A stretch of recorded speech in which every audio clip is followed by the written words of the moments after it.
నమస్తే అండి. నమస్తే sir. Welcome to signature studios. Thank you sir. First నేను ఇది హాస్పిటల్ అనాలో, లేకపోతే దీన్ని ఒక దేవాలయం అనాలో, లేక మీరు ఒక బీయింగ్ ఏ యంగ్స్టర్గా ఉంటూ ఈ రకమైనటువంటి దీన్ని ఇంటీరియర్ అని అనాలో, లేకపోతే ఏంటో తెలియదు కానీ బట్ పేషెంట్స్కి ఒక ధార్మికపరమైన ఆ టచ్ ఇచ్చే విధంగా అయితే కనపడతా ఉండింది మీ హాస్పిటల్. సో డాక్టర్ గౌతమ్ గారి గురించి చెప్పాలన్నా, 32 డెంటల్ గురించి చెప్పాలన్నా, ధార్మిక క్షేత్రం గురించి చెప్పాలన్నా గౌతమ్ గారు ఏం చెప్తారు? అంటే 32 డెంటల్ కేర్ యాజ్ యూజువల్ నేను జనరల్గా అందరు డాక్టర్స్ మనం మామూలుగా చదువుకున్న తర్వాత ఎలా స్టార్ట్ చేయాలో అట్లాగే స్టార్ట్ చేశానండి.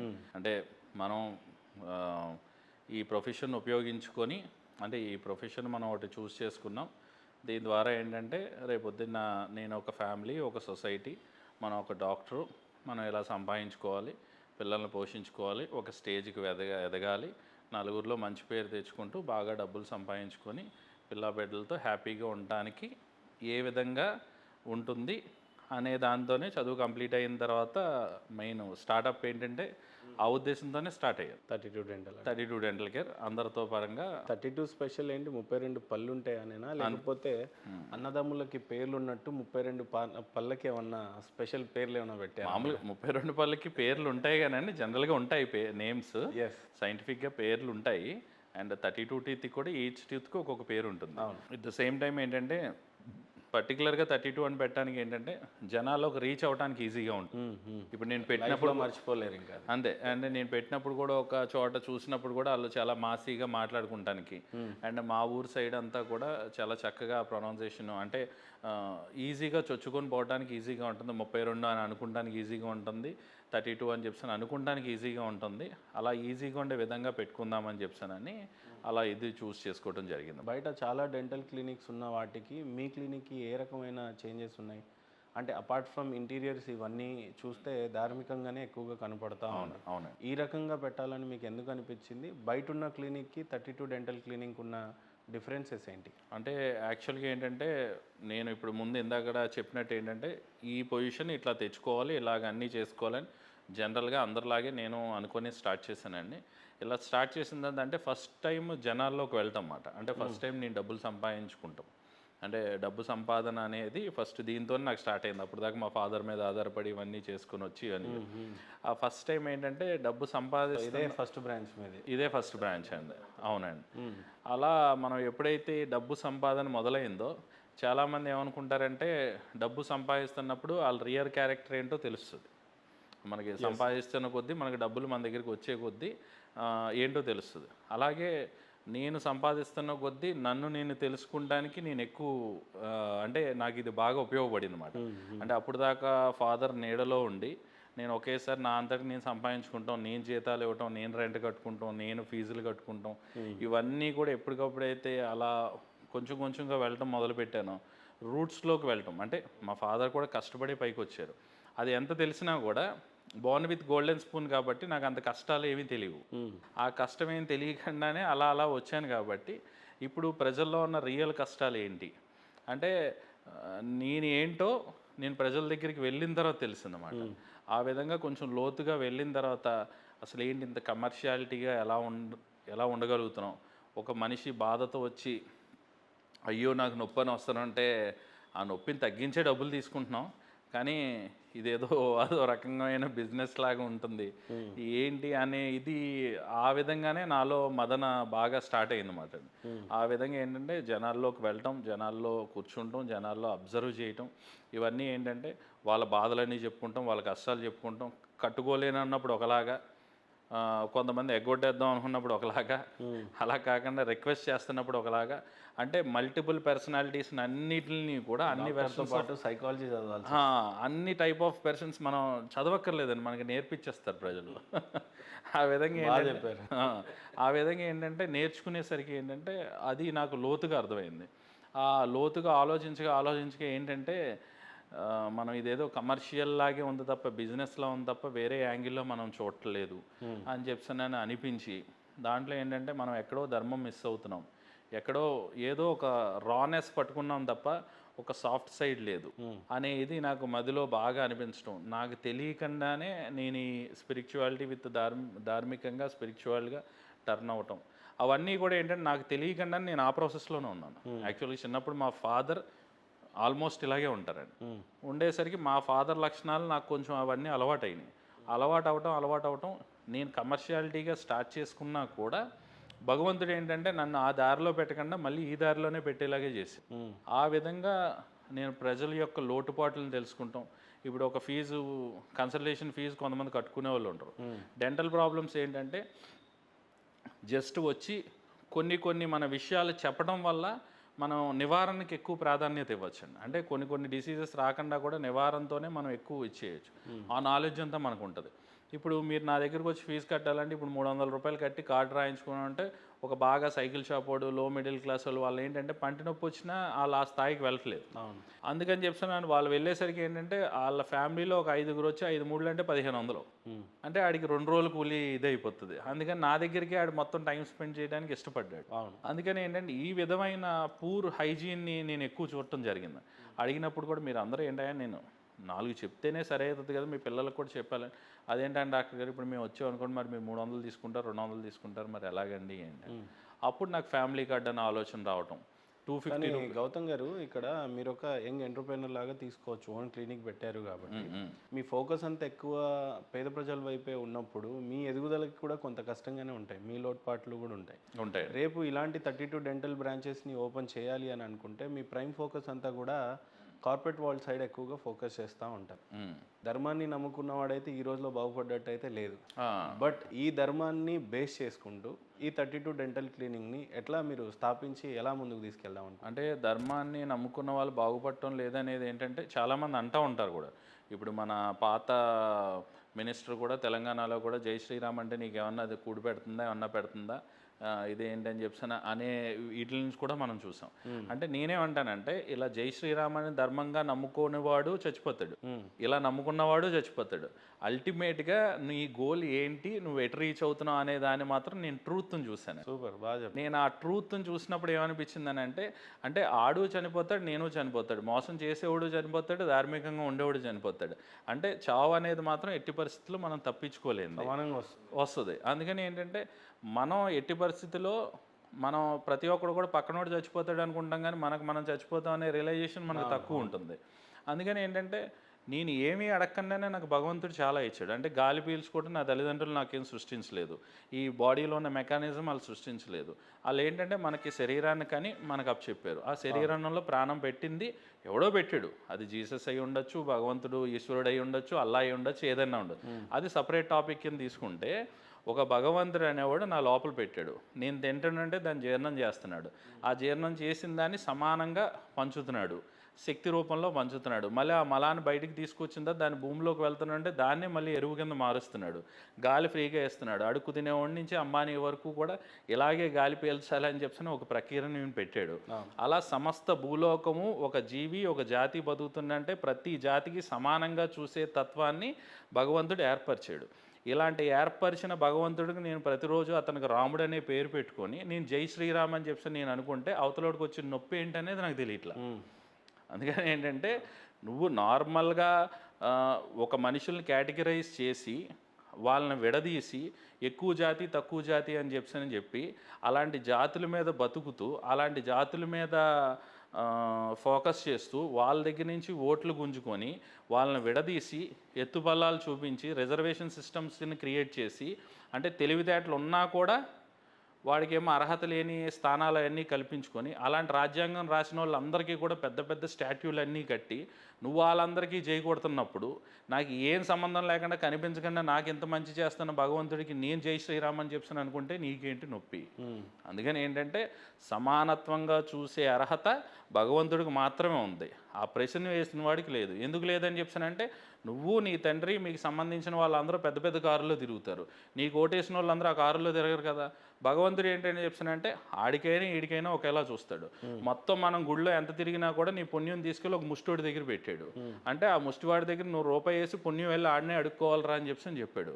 అంటే లేనివాడి దగ్గరే నీకు దగ్గరికి తీసుకెళ్ళి ఆడి దగ్గర మాత్రమే నీకు పుణ్యం దొరుకుద్ది అనే ఒక కాన్సెప్ట్ని నీకు తీసుకొచ్చి నీ అహాన్ని దించిన భగవంతుడి కన్నా నువ్వెంత గొప్పవాడివి, నువ్వు చచ్చిపోయేవాడివి, నువ్వు ఈ శరీరంతో చచ్చిపోయేవాడివి నువ్వు. అలాంటిది నీ గొప్ప తెలియకుండా ఇటువంటి చేసుకునే ప్రజానీకం బాగా ఎక్కువైపోయారండి. ఈ విధమైన కమర్షియాలిటీ ప్రతి సెక్టార్లోనూ ఉంది. ఈ సెక్టార్లో మెడికల్ టూ మచ్ మాట. అంటే నేనేమంటానంటే లాస్ట్ టైం అంజలి గారితో ఇంటర్వ్యూ చేసినప్పుడు కూడా చాలామంది సైంటిఫిక్గా ఎంత ఉపయోగపడుతుంది సైంటిఫిక్గా ఇంటర్వ్యూ అయిన తర్వాత ఒక లండన్ నుంచి ఒక డాక్టర్ గారు ఫోన్ చేసి సార్ సైన్స్ ఇంత ఉపయోగపడుతుంది ఇవన్నీ చేస్తుంది మీరు జస్ట్ లైక్ దట్ ఎలా తీసి పడేస్తారండి దాన్ని ఇంత ఎక్విప్మెంట్ ఇవన్నీ కూడా వచ్చినాయి కదండి అని చెప్తాను. నేను అంటాను సరే సార్ మీరు చెప్పిందంతా బాగానే ఉంది. నేనేమంటానంటే అదే సైన్స్ని మా హాస్పిటల్ ముందో ఎక్కడో బయటపడిపోయిన ఒకరిని తీసుకెళ్ళి బాగు చేయమని చెప్పండి. అదే సైన్స్ని అదే వాచ్మెన్కు ఎవరికో ఓపెన్ హార్ట్ సర్జరీని చాలా తక్కువ ప్రైస్కి చేయమని చెప్పండి. అప్పుడు నేను ఉపయోగపడుతుందని చెప్తాను. నువ్వు కనిపెట్టిన సైన్స్ కేవలం డబ్బు ఖర్చు పెడితే అదే అన్న నువ్వు ఖర్చు పెట్టిన సైన్స్ డబ్బులు ఖర్చు పెడితే మాత్రమే నీకు ఉపయోగపడుతుంది. నువ్వు ఖర్చు పెట్టిన సైన్స్ డబ్బులు ఖర్చు పెడితే మాత్రమే ఉపయోగపడుతున్న సైన్స్ నువ్వు కనుక్కొని నువ్వు ప్రజలందరికీ ఉపయోగపడుతుంది అని ఎలా చెప్తావు? ఆ సైన్స్ ద్వారా వచ్చిన టెక్నాలజీలే కదా మనుషుల్ని ఇంతలా విడదీసేసింది. హెచ్చు తగ్గులు చూపించింది, కారుల్లో భేదాలు చూపించింది, అపార్ట్మెంట్స్లో భేదాలు చూపించింది. ఈ టెక్నాలజీ రావడం వల్లే మనుషులు ఇంతలా విడిపోయారు. రైట్ గౌతమ్ గారు, అసలు టెక్నాలజీని నమ్ముతున్నారు, ధార్మికంగా ఉంటానంటున్నారు, ధర్మాన్ని నమ్ముతానంటున్నారు. ఈ 32 క్లినిక్స్ అనేవి 32 మీ డెంటల్ క్లినిక్ అనేది ఇంకా ఇది మొదటి బ్రాంచే అని అంటున్నారు. అవునా 9 years అయింది అంటున్నారు. అవునా ఎక్స్పాన్షన్ కోసం పోవాలి అని అన్నప్పుడు ధర్మాన్ని నమ్ముతున్నారు, బాగానే ఉంది. బట్ యాజ్ ఏ సక్సెస్ఫుల్ ఎంటర్ప్రెనర్గా ముందుకెళ్ళాలి అని అన్నప్పుడు వైద్యాన్ని నమ్మాలి, ఎక్స్పాన్షన్ నమ్మాలి, చాలా మందికి ఇంకా అందించాలి. భీమవరం లాంటి ప్రాంతాల్లో కాకుండా కొంత సిటీ లాంటి ప్రాంతాలు కావచ్చు, హైదరాబాద్ కావచ్చు, గుంటూరు కావచ్చు, విజయవాడ కావచ్చు, వైజాగ్ కావచ్చు, మెట్రోపాలిటేషన్ సిటీస్కి వెళ్ళొచ్చు కదా. అంటే నాకు ధైర్యం ఎందుకు లేట్ అవుతుంది? అంటే ఎందుకు లేట్ అవుతుందంటే నేను ధైర్యం చేయలేకపోతున్నాను. అండ్ ఇంకోటి ఏంటంటే నాకు సరిపోతుంది అనే భావన కంప్లీట్గా కలిగిపోయింది. అంటే ఈ ప్రపంచంలో ఉన్న దిక్కుమాలిన జాతి ఏమన్నా ఉందంటే ఒక మానవ జాతి ఒకటే. అందుకని ఏంటంటే ఈ మానవ జాతిని మనం ఎట్టి పరిస్థితుల్లోనూ మనం బాగు చేయలేం. ఎందుకంటే వీడు చచ్చిపోతేనే చావు, ఈడి పేదరికమే పేదరికం, ఈడి బాధే బాధ ప్రపంచంలో, ఇంకెవడిదే బాధ కాదన్నట్టు. అంటే నేనేమంటానంటే ఇప్పుడు ఒక మనిషి ఆడపిల్ల రేపుకు గురైనా, ఒక చిన్నపిల్ల చచ్చిపోయినా, ఇంకోటి చచ్చిపోయినా మనిషికి జరిగితే మాత్రమే అది కష్టం. మిగతా ఏ జీవికి జరిగింది మాత్రం కష్టం కాదు. ఇప్పుడు నేను ఒక సింపుల్గా చెప్తానండి. ఒక కోడి ఉంది, దాని పీక కోస్తాం, ఒక డబ్బాలో వేస్తాం, గిలగిలగిలా కొట్టుకుంటూ ఉంటుంది. తర్వాత వేడి నీళ్ళలో ముంచి తీస్తాం, తర్వాత బొచ్చు పీకుతాం, తోలు తీస్తాం, ముక్కల కింద కట్ చేస్తాం. నాకు జాయింట్ పీస్ కావాలి, ఈ పీస్ కావాలి, నాకు స్కిన్ కావాలి, నాకు హార్ట్ కావాలి, ఇవన్నీ కావాలని చెప్పి అంటాం. అవన్నీ తీసుకొచ్చి ఉప్పు కారం అన్నీ రాస్తాం, ఒక మంట మీద పెడతాం, వేడి నూనెలో వేస్తాం, కూర వండుకుంటాం, మంచి సినిమా పెట్టుకుంటాం, ఓ ప్లేట్ మీల్స్ పెట్టుకొని శుభ్రంగా ఆనందంగా తిని చూస్తాం. కోడి రేపు జరిగినట్టు కాదా కోడికి? నీకు జరిగిందే మానభంగమా? కోడికి జరిగింది కాదా? దాని ప్రాణం కాదా? అంతే కదా. ప్రతిదానికి ప్రాణం ఉంటుంది. కానీ ఏంటంటే దాని టైం అయిపోయింది. అందుకని ఏంటంటే మనిషి ఎప్పుడూ కూడా తనని పరాయివాడిగానే చూడాలి. ఇప్పుడు మనం పరాయివాడికి ఏదన్నా జరిగిందనుకోండి, మనం ఎలా ఫీల్ అవుతామో మనకి ఏదన్నా జరిగినా కూడా ఆ విధమైన ఫీలింగ్లోనే మనకి ఎప్పుడు ఉండాలి. అందుకని గీతలో కృష్ణుడు చెప్పినా ఎవరు చెప్పినా కూడా ఇప్పుడు మీకు చాలా చక్కని సందేశం ఏంటంటే కృష్ణం వందే జగద్గురు సినిమాలో సిరివెన్నెల సీతారామ శాస్త్రి గారు ఒక లైన్ చెప్తారు. ఎలా అంటే నరుని లోపల పరునిపై దృష్టి పరపగా తల వంచి కైమోడ్చి శిష్యుడివి నీవైతే నీ ఆర్తి కడతీర్చు ఆచార్యుడివి నీవే.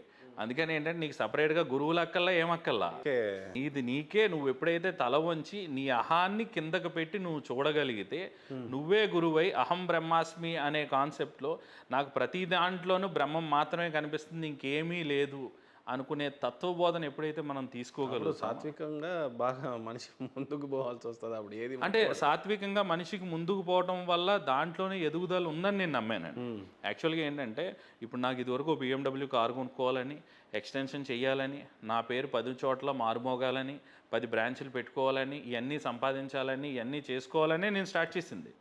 ఆ స్టార్ట్ చేసింది కాస్త ఇదంతా ఏంటి నేను మాయలో ఉంటున్నాను, ఓ మనిషి పుడుతున్నాడు పోతున్నాడు, ఈ మనిషికి ఏమో న్యాయం జరుగుతుంది, ఈడేమో మంచోడు, ఈడు మంచోడైనా ఈడు నాశనం అయిపోతున్నాడు, ఈడు చెడ్డోడైనా ఈడేమో చెడిపోతున్నట్టు అనిపిస్తుంది, ఈడేమో బాగుపడుతున్నట్టు అనిపిస్తుంది, ఈడేమో ఇదైపోతున్నట్టు అనిపిస్తుంది, ఒకటికి న్యాయం అనిపిస్తుంది, ఇంకొకటి అన్యాయం అనిపిస్తుంది అనే భేదాలు సంతోషంలో ఉంటాయి. అది ఎక్కువ కనిపిస్తున్నాయండి. ఇది ఏంటి అని చెప్పి లోతుగా అధ్యయనం చేసేసరికి నాకు మెయిన్ సక్సెస్ అనేది ప్రజల దగ్గర ఎలా కనిపించిందంటే ఎవడు డబ్బులు ఎక్కువ బాగా సంపాదింటే ఆడు హ్యాపీగా ఉన్నట్టు, ఎవడైతే డబ్బులు తక్కువ సంపాదిస్తున్నాడో ఆడు అన్హ్యాపీగా ఉన్నట్టు. ఈ విధమైన ధోరణి ఎక్కువైపోయింది. దీంట్లో లోతుకి వెళ్ళి చూసేసరికి ఏంటంటే ఎవడైతే డబ్బులు బాగా తక్కువ సంపాదిస్తున్నాడో యాక్చువల్గా ఆడే హ్యాపీగా ఉన్నాడు, ఎవడైతే డబ్బులు బాగా ఎక్కువ సంపాదిస్తున్నాడో ఆడ అన్హ్యాపీగా ఉన్నాడు. 3 పూటలు భోజనం కూడా చేయట్లేదు. అంతే కదా, అంటే బయట మాయా ప్రపంచంలో ఏంటంటే దానిలోకే వెళ్తున్నాడు. ఇప్పుడు మీరు మనుషుల మెంటాలిటీ ఎంత నీచంగా దిగు స్థాయిలో ఉంటుందంటే మనం చాలా ఓపెన్గా మాట్లాడుకుంటే, ఇప్పుడు ఒకడు ఉంటాడండి, ఇప్పుడు నిన్నే అల్లు అర్జున్ ఇష్యూ కావచ్చు, ఇంకోటి కావచ్చు, ఏదైనా తీసుకుందాం అంటే దీంట్లో ఒక మనుషుల పర్సెప్షన్ ఎలా ఉంటుంది అని చెప్పానంటే, అంటే ఒకళ్ళు తప్పు కరెక్ట్ అనేది పక్కన పెడితే, ఇతన్ని అరెస్ట్ చేశారని చెప్పానేమో వాళ్ళందరూ ఇది, మిగతా మనుషులందరూనేమో ఒక ఆవిడ చనిపోయింది, ఒక ఇది చనిపోయినప్పుడు దాని రెస్పాన్సిబిలిటీ తీసుకోకుండా, దాన్ని ఇది చేయకుండా నువ్వెందుకు ఇలా చేస్తావు అంటే 2 రకాల పీపుల్ ఇక్కడ ఉన్నారు. ఈ రకమైన పీపుల్లో ఎవరైతే అల్లు అర్జున్ కామెంట్ చేసి ఇవన్నీ చేస్తున్నారో వాడి లోతులకి వెళ్ళి ఎవరై నువ్వేమనుకుదావు అనుకుంటున్నావు, రేపొద్దు నువ్వు అల్లు అర్జున్ అయ్యే స్థాయికి నువ్వు వెళ్ళాలని కోరుకుంటున్నావు అంటే కోరుకుంటానంటాడు. వీడికి కావాల్సిందేమో ఆ స్థాయి, డబ్బున్న స్థాయి కావాలి, బాగా డబ్బులు సంపాదించాలి, బతుకుతున్న బతికే సక్సెస్ అయిన బతికని వీడి ఫీలింగ్. కానీ నిజంగా వీడికి అంత దమ్ము ఉండదు, వీడికి కామెంట్ చేసే దమ్ము మాత్రమే ఉంటుంది అన్నమాట. కామెంట్ చేస్తాడు, ఆ స్టేజ్కి వెళ్ళాడు, కానీ కోరుకునేది మళ్ళీ ఆ స్టేజ్ని. అంతే కదా, అంటే నువ్వు అది మాయే ఇది మాయే, రెండిట్లలోనూ నిజం ఎక్కడుందని, ధర్మం ఎక్కడుంది? ధర్మం లేదు కదా. అతను చేసిన దాంట్లోనూ ధర్మం లేదు, వీళ్ళు ఆలోచించే దాంట్లోనూ ధర్మం లేదు. నేను అదేమంటానంటే, ఇప్పుడు ధర్మం అనే మాటనే మనం పట్టుకోవాలి. ఇప్పుడు సనాతన ధర్మం అని చెప్పానంటే ప్రతి ఒక్కటి కామెడీ అయిపోయింది. సనాతన ధర్మం అంటే మన హిందువుల్లో కూడా ఏమనుకుంటారంటే పూజలు పునస్కారాలు. సనాతన ధర్మం అని చెప్పాననేది అదొక వర్డు, దీనికి సంబంధించింది లేదు. మనం సనాతన ధర్మం అనే టాపిక్ని చాలా బాగా తీసుకుందాం. ఫస్ట్ నాకు చెప్పండి, 32 డెంటల్ క్లీనింగ్ అనే దాన్ని ఎక్స్పాన్షన్కి ఎందుకు వెళ్ళనట్టు? ఎందుకు వెళ్తున్నా? 9 years అయింది. అంటే నా స్టోరీ తక్కువగా ఉందా? లేదు ఇక్కడ వచ్చేటువంటి పేషెంట్లు మీ ట్రీట్మెంట్ని ఎంజాయ్ చేస్తున్నారా? లేదు ధార్మికత అనే ఒక పదాన్ని వాడుతున్నారు, నిజంగానే ధర్మాన్ని మీరు ఇస్తున్నారా పేషెంట్స్కి? ఏ రకంగా క్లెయిమ్ చేసుకుంటారు మేము? అంటే నేను ఏ విధంగా క్లెయిమ్ చేసుకుంటానంటే అండి, నేను న్యాయం చేయలేమోనని నాకు భయం. అంటే ఇప్పుడు మీరు నన్ను నమ్మి నాతో పాటు, ఇప్పుడు ఇవాళ మార్నింగ్ మీరు వచ్చే ముందు ఒక సర్జరీ జరిగింది, IMF సర్జరీ. ఒక భార్యని భర్త కొట్టేశాడు, ఏదో మాట పెరిగి కొట్టేశాడు. కొట్టేస్తే ఈ లెఫ్ట్ యాంకిల్ దగ్గర ఇక్కడ ఫ్రాక్చర్ అయిపోయి, అలా పెద్ద కట్టుకోలేని వాళ్ళు ఇలా పలానా ట్రీట్మెంట్ చేసుకుంటే మీకు IMF చేసుకుంటే బాగానే ఉంటుందమ్మా, సరిపోతుంది, అంత డీవియేషన్ అయితే ఏమీ లేదు అని చెప్పాం. వాళ్ళు వేరే చోట కూడా కాలేజ్ దగ్గరికి వెళ్ళారు, కనుక్కున్నారు, మన మీద అక్కడ కూడా ఒక 5,000 రూపీస్ తగ్గించి చేస్తా అన్నారు. తగ్గించి చేస్తానన్నా కూడా వాళ్ళు 5,000 రూపీస్ ఎక్కువైనా కూడా, అమ్మ గౌతమ్ గారు అయితే మాకు నమ్మకం ఉంటుంది, ఇట్లా చేసి పెడతారు, ఇవన్నీ చేస్తారు అనే ఇదితో కొంచెం ఎక్కువైనా కూడా, అంటే నేను వాళ్ళకి చెప్పాను, అమ్మ మన దగ్గర అయితే మళ్ళీ నేను కన్సల్టెంట్ని బయటికి పిలుచుకొని అన్నీ చేసుకొని ఇవన్నీ చేసాం అనుకో, కొంచెం మరి మీకు రూపాయి ఎక్కువైపోతుంది కదమ్మా, నా డబ్బులు నేను వదిలేస్తాను, బట్ కన్సల్టెంట్ ఛార్జ్ చేసేది మనం ఛార్జ్ చేసుకోవాలి కదా, నీకు పలానా చోటుకి వెళ్తే, నా సలహా ఇచ్చింది కూడా నేనే, వెళ్తే మీకు అంతా బాగానే ఉంటుంది. వెళ్ళారు, నా బట్టి చూపించుకున్నారు, అంతా బాగానే ఉంది. కానీ ఆ అమ్మాయికి ధైర్యం సరిపోవట్లేదు అక్కడ. లేదు నేను ఖర్చు అయినా నేను గౌతమ్ గారి దగ్గరే చేసుకుంటాను, మళ్ళీ నా దగ్గరికి వచ్చింది. ఇప్పుడు ఆ అమ్మాయికి నేను న్యాయం చేయాలి, నన్ను నమ్మి వచ్చింది. ఇప్పుడు ఏంటంటే ఈ నమ్మకాన్ని నిలబెట్టుకోవటం నన్ను చాలా కుంగదీసేస్తుంది అన్నమాట. ఎంత కుంగదీసేస్తుంది అని చెప్తానంటే, ఆ అమ్మాయికి ఎట్టి పరిస్థితుల్లో న్యాయం చేయాలి, న్యాయం చేయలేకపోతే ఎలాగా అనే ఇదిని నేను ఇంకొకరి చేతిలో పెట్టలేకపోతున్నాను. అందుకని ఏంటంటే నేను ఇక్కడ ఉండగలిగితే మాత్రమే నేను న్యాయం చేయగలను. నేను పక్క దగ్గరికి వెళ్తే, నేను నాకు అనుసంధానంలో లేకుండా నేను 2 రోజులు ఊరు వెళ్ళినప్పుడు ఒక అరగంట బయటికి వెళ్ళి వస్తేనే చాలా మారిపోతూ ఉంటాయి ట్రీట్మెంట్ ప్లాన్స్లోనూ వాటిలోనూ. ఆ అన్నిటిని మళ్ళీ కమర్షియలైజ్డ్ కాకుండా చాలా తక్కువ బ్యాలెన్స్డ్గా చేసుకునేలాగా. దీంట్లో ఏంటంటే నేను ఒక్కడనే మంచివాడిని, మిగతా వాళ్ళు అందరూ చెడ్డోళ్ళని నేను అంటలేదు. ప్రతి ఒక్కడు కూడా ప్రైస్ చెప్పే చేసుకుంటాడు, ఇవన్నీ చేసుకుంటాడు. 32లోకి వచ్చేసరికి ఏంటంటే నేను తక్కువ లాభానికి పనిచేస్తాను. అంటే నేను తక్కువ లాభానికి ఎక్కువ మందికి చేద్దామని చెప్పి అనుకునే సినారియోలో పనిచేస్తాను. అందుకనే నాకు ఇంత విపరీతమైన పేషెంట్స్ వస్తారు. అలాగా చాలామందికి నేను అంటే నన్ను బంధించినట్టు అయిపోయిందండి. అంటే ధర్మాన్ని నమ్మిన మీరు కేవలం ఒక్క చోటుకే పరిమితం ఎందుకు అవుతారు? కొన్ని ఎక్కువ చోట్లకు పోయినప్పుడు ఎక్కువ వ్యాప్తి చెందవచ్చు, చాలామంది సమస్యలను ఎక్కువగా అడ్రస్ చేయొచ్చు కదా. అప్పుడు ఏంటంటే ఎవరికి న్యాయం చేయకుండా అటు ఇటు కాకుండా అయిపోతామేమో. ఇప్పుడు మనం ఇక్కడ ఉండటం వల్ల ఏంటంటే అట్లీస్ట్ నా దగ్గర ఉన్న వాళ్ళందరికన్నా నేను న్యాయం చేస్తాను. ఇప్పుడు ఎలా అంటే నా దగ్గర ఉన్న స్టాఫ్ తక్కువ మంది, ఉన్న వాళ్ళందరినీ బాగా చూసుకుంటాను, వాళ్ళందరికీ చక్కగా 3 పూట్ల చక్కగా తిండి పెడతాను, ప్రతి పండగకి నేను బట్టలు కొనుక్కుంటే వాళ్ళకే బట్టలు కొంటాను. నేను ఏ సినిమాకి వెళ్తే వాళ్ళకే ఆ సినిమాకి తీసుకెళ్తాను. నేను ఏ టూర్కి వెళ్తే ఆ టూర్కి తీసుకెళ్తాను. నేను ఏ గుడికి వెళ్తే ఆ గుడికి తీసుకెళ్తాను. అందుకని ఏంటంటే నేను ఎఫిషియెంట్గా తక్కువ మందికి నేను బాగా న్యాయం చేయగలుగుతున్నాను. అంటే ఫుల్ ప్లెడ్జ్డ్గా నేను నా కుటుంబంతో ఎలా అయితే టైం స్పెండ్ చేసుకొని చేస్తానో నా స్టాఫ్తో కూడా అలాగే టైం స్పెండ్ చేస్తాను. నా డాక్టర్స్కి కూడా అదే న్యాయం చేస్తాను. అండ్ లిమిటెడ్గా న్యాయం అనేది ఏంటంటే నాకు అనుసంధానంలో ఉన్నప్పుడు అది చాలా బాగుందండి. అది ఎప్పుడైతే నాకు అనుసంధాన దాటి ఇంకొకళ్ళ పర్సెప్షన్లోకి వెళ్ళిపోయేసరికి ఏంటంటే రకరకాలుగా మారిపోతుంది. ఆ రకరకాలుగా మారిపోయేదాన్ని నేను కూర్చొని బాధపడి ఏదో పీక్కొని మనం ఇదంతా చేయలేము అమ్మో ఏదని చెప్పి ఒక డిప్రెషన్కి వెళ్ళిపోయేలోపు నేను ఎంతవరకు చేయగలను అంతవరకే మనం మంచి చేసుకుంటూ వెళ్ళిపోద్దాం. I'm very much happy with this. Okay. అందుకని ఈ హ్యాపీనెస్ ఇక్కడే దొరికినప్పుడు ఇంకో చోట అవకాశం నిజంగానే ఆ ధార్మికంగా ఎక్కడన్నా ఎవరిదో అన్నా నాకు కలిగింది అనుకోండి, డెఫినెట్గా నేను నో అని అయితే చెప్పను. నాకు సోర్సు నాకు విజన్ కనిపించట్లేదు అంతే. ఒక ప్రశ్న అందరి తరపున అడగొచ్చు అని అనుకోండి, తప్పుగా తీసుకోవద్దు. చాలా ఇంటర్వ్యూస్ ఇచ్చేస్తున్నారు. అవును. 32 క్లినిక్ అని అంటే కొంత ధర్మాన్ని ఎక్కువగా నమ్మే గౌతమ్ గారు అంటే కొంత క్రెడిబిలిటీ అయితే ఉంది మార్కెట్లో. అయితే ఒక ప్రశ్న అడగనివ్వండి నన్ను. ధర్మం అనేది జస్ట్ వంక మాత్రమే, జస్ట్ చెప్పుకోవడానికి మాత్రమే.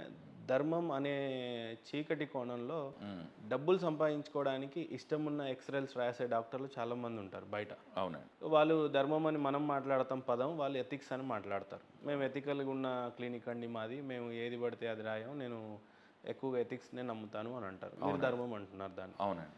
గౌతమ్ కూడా ఎప్పుడైనా ఎప్పుడైనా ఫైనాన్షియల్ ట్రబుల్లో ఉన్నప్పుడు కానీ నాకు నీడ్ ఎక్కువ ఉంది అని అనిపించినప్పుడు లేనిపోని ఎక్స్రేస్ రాయడం కానీ, లేనిపోని ట్రీట్మెంట్ ఎక్స్పాన్షన్ చేయటం కానీ, కొంత బిల్లు అనుకున్నంత కాకపోతే ఎక్కువ చేసే ప్రయత్నం కానీ లాంటివి ఎప్పుడన్నా గౌతమ్ గారు చేయలేదంటారా? 32 క్లినిక్లో ఎప్పుడు కూడా అన్నెసెసరీగా పేషెంట్ని ట్రీట్ చేసిన సందర్భాలు లేవా? అంటే ఈ క్వశ్చన్ మీరు ఎలా అంటే అండి, నార్మల్ దొంగతనం చేసినోడిని ఆడు దొంగని ప్రూవ్ అయినోడిని కూడా ఇప్పుడు చాలామంది రాజకీయ నాయకులతో సహా దొంగలను ప్రూవ్ అయ్యి జైలుకి వెళ్ళి వచ్చి మళ్ళీ ముఖ్యమంత్రి అయిన వాళ్ళే బోలంతమంది ఉన్నారు. వాళ్ళ దగ్గరికి వెళ్ళి అడిగినా కూడా ఆడు మంచోడనే చెప్తాడు. మీ క్వశ్చన్కి ఆన్సర్ డెఫినెట్గా ఏంటంటే నేను మంచోడిననే చెప్తాను తప్ప నేను చెడ్డోడిని 200% నేను చెప్పలేను. అందుకని ఏంటంటే నేను ఖచ్చితంగా లేదండి, నేను చాలా నిజాయితీపరుడండి, నేను మా క్లినిక్లో అసలు అటువంటి ఏమీ జరగవండి, ఇవన్నీ అనే నేను ఎట్టి పరిస్థితుల్లోనూ ఆ విధంగానే తీసుకొస్తుందండి. ఈ విధంగా తీసుకొచ్చే కోణంలో ఏంటంటే నా అందరికి నేనే ఏదో ఫేక్గా నా గురించి నేను చెప్పుకుంటున్నట్టు అనిపిస్తూ ఉంటుంది. అందుకని ఏంటంటే నేను ప్రతి ఇదిగా నేను నమ్మేది ఏంటంటే కర్మనండి. అంటే ఏ విధంగా నమ్ముతాను కర్మని అని చెప్పానంటే నేను ఏది చేస్తే అది నాకు తిరిగి వచ్చేస్తుంది అనే భావన అయితే నాకు గట్టిగా ఉంది. ఆ భావనలో ఏంటంటే నేను ప్రజలకు కావచ్చు వీళ్ళందరికీ కావచ్చు న్యాయం చేయగలను, మంచి చేస్తాను అని చెప్పానంటే నాకు మంచే తిరిగి వస్తుంది. నేను చెడు చేస్తానంటే చెడే తిరిగి వస్తుంది. అందుకని ఏంటంటే నేను ఖచ్చితంగా అంటే మీ కోణంలో ఒక మంచి, నా కోణంలో మంచి గురించి మాట్లాడట్లేదండి. అంటే మీకు న్యాయం అనిపిస్తుంది, నాకు న్యాయం అనిపిస్తుంది అని మాట్లాడట్లా. ఏది కరెక్టో అది కరెక్ట్, ఏది తప్పు అది తప్పు. ఇంత చిన్న వయసులో ధర్మాన్ని నమ్మి ఈ లాజిక్ అసలు కనెక్ట్ అవ్వట్లేదు అనే కోణం కూడా కొంత ఉంది. డెఫినెట్గా అండి. అంటే మీకు ఇప్పుడు ఎలా అంటే ఇప్పుడు మీరు ఇదే క్లినిక్ మా అపార్ట్మెంట్ ఎదురుగా ఒక ఆవిడ ఉంటారు, వెంకటలక్ష్మి గారు అని. ఆవిడ పాపం శుభ్రంగా ఉండేది. ఆవిడ నన్ను చూసి ఈయన కార్యక్రమాలు చేస్తూ ఉంటాడు, మనం వెళ్ళి ఆయన ట్రీట్మెంట్ చేయించుకుని 10 రూపాయలు ఇస్తే ఆ 10 రూపాయలతో కూడా ఏదో చేస్తూ ఉంటాడు కదా, ఆ పుణ్యం నాకు కూడా వస్తుంది అనే ఇదితో పాపం వచ్చింది ఆవిడ. అంటే అలాగా వచ్చింది పాపం, నా మీద అభిమానంతో వచ్చింది. యాక్చువల్గా వచ్చింది ఆవిడకి ట్రీటెడ్ టూత్, చాలా సింపుల్ ట్రీట్మెంట్, నార్మల్గా FPDS చేసి ఇచ్చాను. అన్నీ బాగా సెట్ అయినాయి. ఒక రైట్ సైడ్ వెనకాల మాత్రం ఆ మోలార్ నొప్పి తగ్గదే. ఆవిడకి అసలు ఏ నొప్పి లేకుండా వచ్చింది. పళ్ళు లేవు, పళ్ళు లేకుండా ఉన్నప్పుడే బాగున్నారు ఆవిడ. పళ్ళు కట్టుకుందాం అని వచ్చిన తర్వాత అన్ని పక్కలా సెట్ చేసాం, కానీ ఆ ఒక్క సైడ్ మాత్రం మిస్టరీ లాగా 4 ఎండోడాంటిస్టులు వర్క్ చేసాం. మైక్రోస్కోప్ మీద చూసాం, లూప్స్ మీద చూసాం, ఎక్కడ ఏమన్నా కెనాల్ మిస్ అయిందని చూసాం, ఏమన్నా క్యాల్సిఫికేషన్ అయిందని చూసాం, ఏమీ లేదండి. కానీ ఆవిడకి నొప్పి మాత్రం మినిమల్గా ఉంటుంది. ఇప్పుడు కూడా ఎప్పుడు కనిపించినా ఎలా ఉందంటే కొంచెం అలాగే ఉంటుందండి అని చెప్తున్నారు అని అంటానే ఉంటారు ఆవిడ. నా సైడ్ నుంచి ఏ పక్క నుంచి చూసినా ఇది లేదు. కానీ ఆవిడ ఏ పండగ అవనివ్వండి, ఏ ఇదవని, ఇన్నేసి అట్టుపళ్ళు, ఇన్నేసి ప్రసాదాలు అన్నీ తీసుకొచ్చి డాక్టర్ గారు ఇవ్వమ్మా, డాక్టర్ గారికి ఇవ్వమ్మా అంటే ఆవిడ ఏం చేసుకున్నా కూడా, ఏమన్నా పారాయణం రాసినా కూడా ఈ పేపర్ ఇచ్చి డాక్టర్ గారిని రాసుకోమని చెప్పమ్మా, ఆయనకు మంచి జరుగుతుంది. నాకు ఎంత సిగ్గేస్తుంది అంటే ఆవిడని చూస్తున్నప్పుడల్లా, ఇవాళ పొద్దున కూడా ఇలా నేను బయట నుంచి ఉంటే అలా నవ్వుకుంటే వెళ్తున్నారు ఆవిడ. అంటే నాకే నేను సిగ్గుపడతాను అనమాట. అంటే న్యాయం చేసిన వాళ్ళు దానికి 10 times ఎక్కువ మంది ఉన్నారు. ఇలాగా ఇప్పుడు ఒక్కొక్కడు ఉంటాడండి వచ్చి నేను మీ దగ్గరే చేయించుకున్నానండి 2014లో వచ్చి నీ దగ్గర మేము చేయించుకున్నానని పెద్ద గొడవ చేస్తాడు ఒకసారి. ఏంటి అవునా అంటే అవును మా దగ్గర కార్డు ఉంది అది ఉంది ఇదని ఏది చెప్పి ఎప్పుడు 2014 అని ఇగో ఇప్పుడు నేను డేట్ చూసే మీకు నేను చెప్తున్నాను ఫోన్లో అని చెప్తున్నానని హడావిడి ఆ లోన్ ఎవడో పంపించాడు ఇంకో అతను ఫోన్లో మాట్లాడుతున్నాడు. అవునా చెన్నై వచ్చి చేసుకున్నావా నువ్వు అన్నా. చెన్నై వచ్చి చేసుకుంటే బేమర్లో అక్కడ ఉండేది కదా మేము అక్కడికి వచ్చి చేసుకున్నాం. నువ్వు కరెక్ట్గా డేట్ చెప్పాను ఇప్పుడు మీకు కావాలంటే వాట్సాప్ పంపిస్తాను అన్నాను. అంటే అవునా అని చెప్పాను అవునన్నా పలానా మే నెలలో 2014 నేను 2016 నవంబర్లో పెడితే నువ్వు 2014లో ఎక్కడికి వచ్చి చేయించుకున్నారా నువ్వు అంటే ఏదో బ్లేమ్ వేయాలని వేయటం తప్ప. అంటే నేను అటువంటి వాళ్ళని చూశాను ఇటువంటి వాళ్ళని చూశాను. అట్ ద సేమ్ టైం మన రెఫరెన్స్ తీసుకొని ఎక్కువ మంది వచ్చే వాళ్ళని కూడా చూశాను. ఇప్పుడు నేను దాంట్లో ఏంటంటే ఫార్మర్ కార్డ్ అని ఒకటి పెట్టాం. నెలకు 10 మంది పేద రైతులకి చేస్తాం. ఏంటంటే దాంట్లో వాడికి ఎంత ఖర్చు అయితే అంతే కట్టుకుంటాడు, నాకు జీరో ప్రాఫిట్. పోలీస్ కార్డ్ అని ఉంటుంది. పోలీసులు ఈ జిల్లాలో ఉన్న పోలీసులందరికీ కూడా ఎంత ఖర్చు అయితే అంతే పెట్టుకుంటారు. వాళ్ళకి నేను జీరో ప్రాఫిట్తో చేస్తాను. అంటే నీ డబ్బులతో నువ్వు వచ్చి నువ్వు మెటీరియల్ పెట్టుకొని చేయి, నేను ఫ్రీగా వర్క్ చేయడానికి డబ్బులు తీసుకోకుండా వర్క్ చేయడానికి అయితే నేను చేస్తాను. అంతవరకు సొసైటీకి నేను సోషల్ సర్వీస్ చేయట్లేదు. నేనేమనుకుంటా అంటే ఇట్స్ ఎ సోషల్ రెస్పాన్సిబిలిటీ. నేను సొసైటీ మీద పడి తినడానికి నేను సొసైటీ మీద సంపాదించుకుంటానికి నేను సిద్ధంగా ఉన్నప్పుడు అదే సొసైటీ కూడా నా కుటుంబం అని చెప్పి మాత్రం నేను అనుకుంటాను. అందుకని ఏంటంటే నా కుటుంబం చాలా పెద్దది. అందుకని ఏంటంటే ఆ పెద్దదైన కుటుంబాన్ని రెస్పాన్సిబిలిటీగా తీసుకొని ఆ విధంగా మనం బతకాలి. రేపొద్దున్న అన్న రోజు ఏంటంటే నా కోసమే నేను బతుకుతాను. అంటే నేను ఎలా అంటే ప్రతి ఒక్కడు ఏమంటాడంటే నువ్వు అన్నీ చేస్తూ ఉంటావు ఎవడన్నా పాటింతాడా, నువ్వు ఎన్ని కథలు చెప్పు ఆడు చేసే పని చేస్తూ ఉంటాడు, మోసం చేస్తాను అన్నీ, నువ్వు ఎందుకు అలా నిలబడి ఎవడ కోసం అంటాడు. సూపర్. నేనేమంటానంటే అరే నువ్వు ఎవడ కోసం తింటావు, నీ కోసమే తింటావు, నీ బట్టలు నీ కోసం వేసుకుంటావు, నీ ఆస్తి నీ కోసం నీ కుటుంబం కోసం సంపాదించుకుంటావు. మరి నా మంచితనం నా కోసమే కదా కావాలి, నీ కోసం ఎందుకు ఉంటుంది? అందుకని ఏంటంటే నా అలవాటు నా మంచితనం ఆడు మోసం చేసినా ఏం చేసినా నా కోసం మాత్రమే. ఒకసారి మోసపోయినాకో రెండోసారి మోసపోకుండా జాగ్రత్త పడతాను తప్ప నా అలవాటును మానుకు ఇంకో కొత్తగా చేస్తాను. పోనీ కొత్తోడు కూడా మోసం చేసాడు అనుకో మూడోడికి చేస్తాను. అంటే నా పద్ధతి మాత్రం నాది మారదు, నా పద్ధతి అట్లాగే ఉంటుంది, కానీ జాగ్రత్తలు తీసుకొని చేసుకుంటాను. అందుకని గౌతమ్ గారు ఒక మిస్టీరియస్ క్వశ్చన్ ఏంటంటే ఆధునికత మీకు అదే పాయింట్ దొరికిందండి 32 ఎందుకైతే మనకి ఆధునికత అని అంటే టెక్నాలజీ పెరిగింది అని అంటున్నాం. టెక్నాలజీ పెరిగినప్పుడు రోగాలు కూడా పెరిగినాయా అని అంటే ఏమో మరి రోగాలు ఈ మధ్యనే ఎక్కువగా పెరిగినట్టుగా కనపడతా ఉన్నాయి. అవును.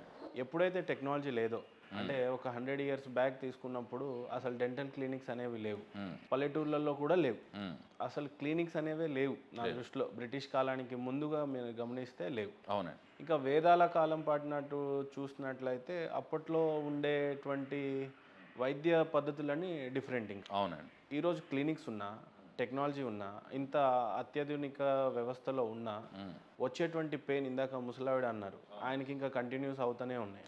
చాలా మందికి రూట్ కెనాల్ అవసరం పడుతున్న సందర్భాలు ఇవి. ఆ టైంలో మరి ఎలా చేసేవాళ్ళో కూడా మనకు తెలియదు. ఉదాహరణకి నార్మల్ డెలివరీస్ అనేవి ఇప్పుడు ఎక్కువగా ఉండేవి, ఇప్పుడు సిజేరియన్సే ఎక్కువగా ఉండేవి. సో అప్పుడున్న అంటే అప్పుడు ధర్మం ఎక్కువ ఉండిందా లేకపోతే ఇప్పుడు అధర్మం ఎక్కువైపోయిందా తెలియదు, కానీ మొత్తం మీద అయితే టెక్నాలజీ పెరిగినా సరే కానీ సమస్యలు పెరిగినాయి తప్పితే తగ్గలేదు. ఆ రోజున టెక్నాలజీ లేదు కానీ సమస్యలు తక్కువ ఉన్నాయి, ట్రీట్మెంట్ రేట్స్ కూడా ఉండేవో లేవో మనకు తెలియదు. సో అప్పుడు ఇప్పుడు టాలీ చేసి చూస్తూ ఉంటే ఎప్పుడన్నా గమనించారా, ఎవడన్నా పరిశోధించి ప్రయత్నం చేశారా? చాలా సింపుల్ అండి. ఇప్పుడు టెక్నాలజీ అనే ఆశా మాయతోనే ఎక్కువ పాడైపోతున్నారు. ఇప్పుడు చాలామంది పెద్దవాళ్ళు ఏం చెప్తారని అంటే రే నువ్వు ఫేస్బుక్ చూసి ఇవన్నీ చేసి పాడైపోతున్నావు, అదే ఫేస్బుక్లో టాప్ పొజిషన్లో వీడికి ఉద్యోగం వస్తే ఆడికి ఓకే. ఫేస్బుక్ చూసి ఇవన్నీ చూసే కదా ఇబ్బంది అయిపోతున్నావు, ఇన్స్టాగ్రామ్ రీల్స్ చూసే నువ్వు ఇదైపోతున్నావు. అదే ఇన్స్టాగ్రామ్ ఆఫీస్లో నీకు వస్తే ఓకే. కేటీఆర్ వచ్చి ఏమంటాడంటే మీరు అందరూ ఇవన్నీ అనవసరం అని చెప్పి అంటాడు. మళ్ళీ ఆ కంపెనీల దగ్గరికే మా దగ్గరికి వచ్చి స్థాపించండి అని చెప్పి అక్కడ నెత్తి నోరు కొట్టుకొని మీకు స్థలాలు ఇస్తాం ఇస్తాం రోడ్లు వేస్తాం అని చెప్పి అంటారు. ఓకే ఇన్ఫ్రాస్ట్రక్చర్ ఇస్తాం అన్నీ ఇస్తాం, నువ్వు అన్నీ చేసుకొని నువ్వు ఉద్ధరించేసే మమ్మల్ని అని చెప్పాను. ఇప్పుడు జొమాటో పెట్టడం వల్ల అంతమందికి ఉపాధి కలిగింది. మరి అదే జొమాటో యాప్ వలన ఏంటంటే నీ బయట ఉన్న దరిద్రాలన్నీ కూడా నువ్వు కదలకుండా నువ్వే తెచ్చుకుంటావు, నువ్వు అలవాటు చేసుకుంటావు. అంటే ఫోన్ చేస్తే ఎవడో తీసుకొచ్చిస్తున్నాడు అంటే డబ్బుల మీద నీకు ఒక చులకన భావం ఉంది. అంటే ఆడికి నువ్వు ఉపాధి కల్పిస్తున్నానని చెప్పానని ఒక నెపంతో నువ్వు ఎంత నాశనం అయిపోతున్నావు. అంటే బయట ఒక అంటే ఆ కల్చర్ని మనం ఎంకరేజ్ చేస్తున్నాం కదండి. ఆ కల్చర్ని ఎంకరేజ్ చేయడం వల్లే కదా నీ ఆరోగ్యాలన్నీ పాడైపోతున్నాయి. అంటే క్వాలిటీ ఆఫ్ ఇది తగ్గిపోతుంది కదా. అంటే మనిషికి ఆశ పెరిగిపోయే కొద్దీ ఏంటంటే క్రూరంగా తయారైపోతాడు. ఇప్పుడు అంటే రావణాసుడు ఎంత భక్తుడైనా కూడా వాడికి ఉన్న ఎదవ కోరికల వల్ల ఆడు పాడైపోయాడు. మరి ఆడు హిందువే, ఆడు ఇదే, మరి అంత హిందువు అయి ఉండి కూడా నువ్వు తప్పు చేస్తే తప్పు చేసినట్టు ఉంటుంది అక్కడ. అందుకని ఏంటంటే నువ్వు కేవలం నీ బ్యాడ్ కోరిక వల్లే నువ్వు పాడైపోయావు. అందుకని నువ్వు ఎంత గొప్పోడు కావచ్చు, ఏదన్నా కావచ్చు, నువ్వు పిల్లల్ని ఏ దారిలో పెడతావు. ఇదివరకు సమాజంలో పాత లీడర్స్ని వాళ్ళందరినీ చూడండి. మన పాత పొజిషన్లో మీ తల్లిదండ్రులు కానీ మా తల్లిదండ్రులు కానీ ఏమని చెప్పేవారు, ఒరే నువ్వు బాగా చదువుకొని ఊరికి మంచి పేరు తీసుకురావాలరా, నలుగురికి అందరినీ పైకి తీసుకురావాలరా నాన్న, అంతే తప్ప అంటే చెడు అని అనిపించుకుంటానికి భయపడేవారు. ఈరోజు బాగా ఎవడేదో కదండి, ఎందుకో 10 లక్షలు సడన్గా తీసుకెళ్ళి అప్పుడు పాతకాలంలో మన అమ్మనాన్నలకి అండి దొంగతనం చేసేవారు నువ్వు అనేవాళ్ళు. చితకొట్టేద్దారు. ఎందుకు మన కావి తీసుకెళ్ళు అనేవాళ్ళు. అంతే కదా. ఈ రోజుల్లో ₹1 ఎలా సంపాదించాలో చూడని నేర్పిస్తున్నారు. అంటే ఈ విధమైన డిఫరెన్సెస్ అన్నీ కూడా అంటే నువ్వు ఎంకరేజ్ చేసేదేమో ఆ పాశ్చాత్య కల్చర్ని కావచ్చు అండ్ టెక్నాలజీ అనే ఇంగ్రీడియంట్ని తీసుకొచ్చి నువ్వు టెక్నాలజీ ఇప్పుడు ఏఐజీ హాస్పిటల్స్లో ఒక 45 కోట్ల మిషన్ తీసుకొచ్చి ఆయన పెడతాడు. 45 కోట్ల రెవెన్యూని ప్రతిరోజు ఇది చేయాలంటే దాని మెయింటెనెన్స్కి నెలకి 4.5 కోట్లు అవుతుంది.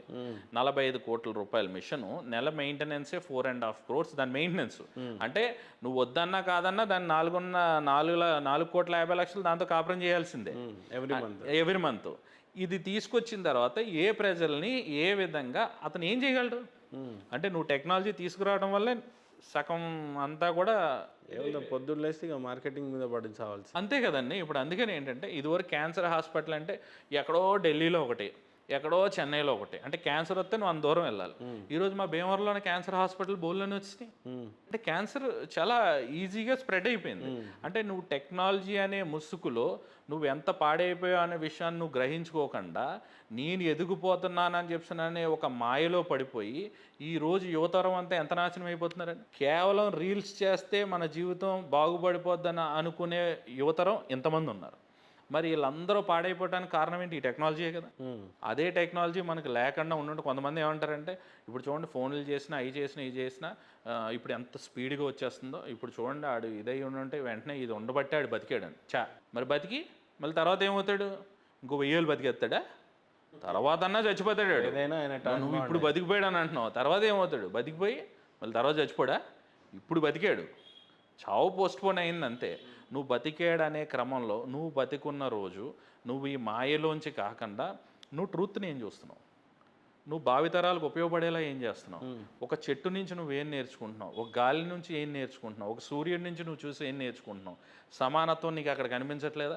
చంద్రబాబు నాయుడు మీదన్నా, పవన్ కళ్యాణ్ పేరు మీదన్నా, రేవంత్ రెడ్డి మీదన్నా, మీ ఇంటి మీదన్నా, మా ఇంటి మీదన్నా సూర్యుడు ఒకేలాగా ఉదయిస్తాడు. అంటే సమానత్వం నీకు అక్కడ కనిపించట్లేదా? అంటే భగవంతుడు సృష్టి ఇంత సమానత్వంగా ఉంది కదా నీకు, ఆ సమానత్వం నీకు ఒక్కదానికి ఎందుకు కరువైంది? నీకు ఆ సమానత్వం లేకపోవడం వల్లే కదండి మనకి ఈ బాధలన్నీ కూడా. ఇప్పుడు సామవేదం షణ్ముఖ శర్మ గారు గొప్ప మాట చెప్తారు దేంట్లోనే, శివపురాణంలో దేని గురించి చెప్తా అంటే ఒక మనిషికి నీకు ఇచ్చింది అంటే నీ దగ్గర లేనిది నాకు ఇచ్చాడు అని చెప్తానంటే దాని అర్థం ఏంటి? నీకు పంచి ఇవ్వడానికే నాకు ఇచ్చాడు అంతే తప్ప అంటే అల్టిమేట్గా నీకే రీచ్ అవ్వాలి. అంటే పాపం పుణ్యంతో అడిగి పని లేదు, పాపం అవసరం లేదు, పుణ్యం అక్కర్లేదు భగవంతుడికి. అవసరమైతే ఆడే ఇవ్వాలనుకుంటే ఆడ ఇవ్వగలడు, కానీ ఆడివ్వకుండా నీకు ఇచ్చే అవకాశం ఇచ్చాడు. ఆడికి లేనిది నీకు ఎందుకు ఇచ్చాడని చెప్పానంటే నీకు పెట్టే అవకాశం ఇచ్చాడు. నేనే పోయి వానికి ఇవ్వాలి అంటే పాప పుణ్యం నీ చేద్దానే చేయిందామని చెప్పి భగవంతుడు నీకు ఇచ్చాడు. ఈ ఒక్క కాన్సెప్ట్ ప్రతి మనిషి అనుకునేటట్టయితే ఒక గంటలో బాగుపడదండి ప్రపంచం. అంటే నా దగ్గర ఉన్నది అంతే కదా, ఇప్పుడు నా దగ్గర ఉన్నది ఇంకొకరికి ఉపయోగపడడానికి అంతే కదా, నా దగ్గర ఉన్నది నీ దగ్గర లేనిది నా దగ్గర ఉందండి, నా దగ్గర ఉన్నది మీతో పంచుకుంటానికి తప్ప వేరేది ఏమీ కాదు అనే కాన్సెప్ట్ నాకు ఉందనుకోండి, ఒక గంటలో బాగుపడుతుంది ప్రపంచం అంతా. ఎవరికైనా కష్ట నష్టాలు ఎక్కడన్నా ఉంటాయా? కమర్షియాలిటీ ఎక్కడన్నా ఉంటుందా? అంటే ఇంత మంచి పాయింట్ని వదిలేసి నువ్వు ఫేస్బుక్లో ఇదైపో, నువ్వు ఇన్స్టాగ్రామ్లో CEO అయిపో, మైక్రోసాఫ్ట్లో ఆడైపోయాడు ఈడైపోయాడు. ఓకే అయిపోయి ఏమవుతాడు? పొద్దున్నే లెగుస్తాడు, బాత్రూమ్కి వెళ్తాడు, మళ్ళీ భోజనం చేస్తాడు, మధ్యాహ్నం మళ్ళీ పడుకుంటాడు. ఇంతే చేస్తాడు కదా ఆడు కూడా. నువ్వు చేసి ఏం ప్రయోజనం పొందుతున్నావు?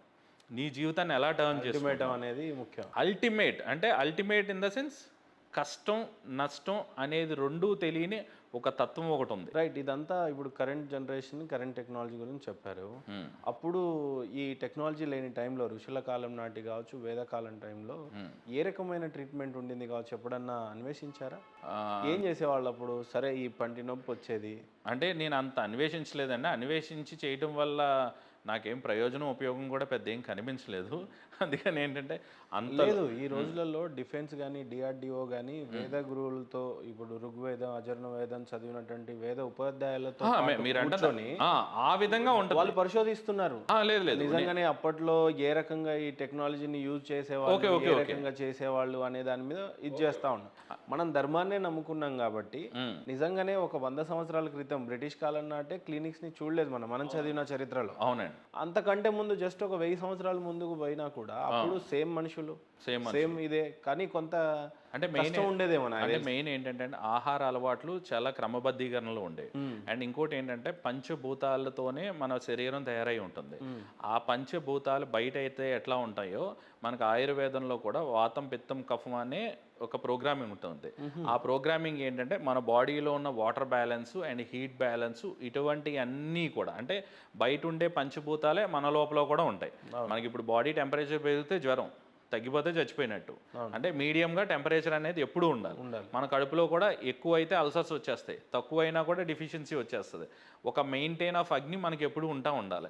అండ్ వాటర్లో బాడీ రెసిస్టెన్స్ కూడా మనకు బాడీ ఉండాలి, గాలి ఉండాలి, సూర్యకిరణాలు ఉండాలి. ఇలా ప్రతి ఎలిమెంట్ని కూడా మనకి ఎప్పుడూ కూడా మన బాడీకి చాలా అవసరం అండి. ఆ వాతం, పిత్తం, కఫం అనే మెటీరియల్ అనే పంచభూత తత్వాన్ని మన బాడీలోకి అనువదించుకొని మనం పొద్దున్నే ఏ టైంకి లేగాలి, పొద్దున్నే ఏ టైంకి సూర్యోదయం వస్తే మనకి చాలా మంచిది. అండ్ ఇదివరకు చూడండి, మనం ఎలా పడితే అలా తినేసేవాళ్ళం కాదు. ఈరోజు జొమాటోలో పెట్టుకునేవాళ్ళం. ఇదివరకు మనకి ఏమన్నా, మీకు నాకు ఏమన్నా అవసరం అయిందనుకోండి, మనం ఎలా వెళ్ళేవాళ్ళం? నడిచి వెళ్ళేవాళ్ళం. ఈరోజు ఇక్కడి నుంచి అక్కడ దాకా వెళ్తున్నాం అంటే, అయ్య బాబు ఏంటి ఇక్కడి నుంచి ఇక్కడికి నడిచి వచ్చారా మీరు అని అంటారు. ఇదివరకు ఏంటంటే ఇక్కడి నుంచి అక్కడికి గమ్ముని సైకిల్ వేసుకుని వెళ్తే, ఎరా ఒళ్ళు కొవ్వేంట్రా, ఇక్కడి నుంచి ఇక్కడికి సైకిల్ వేసుకుని రావాలా, నడిచి రాలేవా అనేవారు. అంటే ఎంత డిఫరెన్స్ వచ్చిందో చూడు. అంటే మనం నడవడం తగ్గించేస్తాం. మన ఫాదర్లు మనకంటే కంచాలు తినేవారు, అయినా కూడా సన్నంగానే ఉంటారు. అవును. మనం ఎంత కాదు ఎంత తింటానంటే బోలంత పొట్టలు వచ్చేస్తున్నాయి. ఎందుకు వచ్చేస్తున్నాయి అంటే మనం నేచర్కి, అంటే ఫిజికల్ యాక్టివిటీస్ తగ్గి నేచర్కి దూరంగా బతుకుతున్నాం. అట్ ద సేమ్ టైం ఏంటంటే వాతం, పిత్తం, కఫం మేనేజ్ చేయలేకపోతున్నాం. ఇప్పుడు మనకి బాగా టెంపరేచర్ హైలో ఉంటుందండి సమ్మర్లో, మనం ఏసీలో బాగా కూలింగ్ తీసుకుని లోపలికి వెళ్తాం. మళ్ళీ ఒకేసారి బయటికి రాగానే ఏమవుతుంది?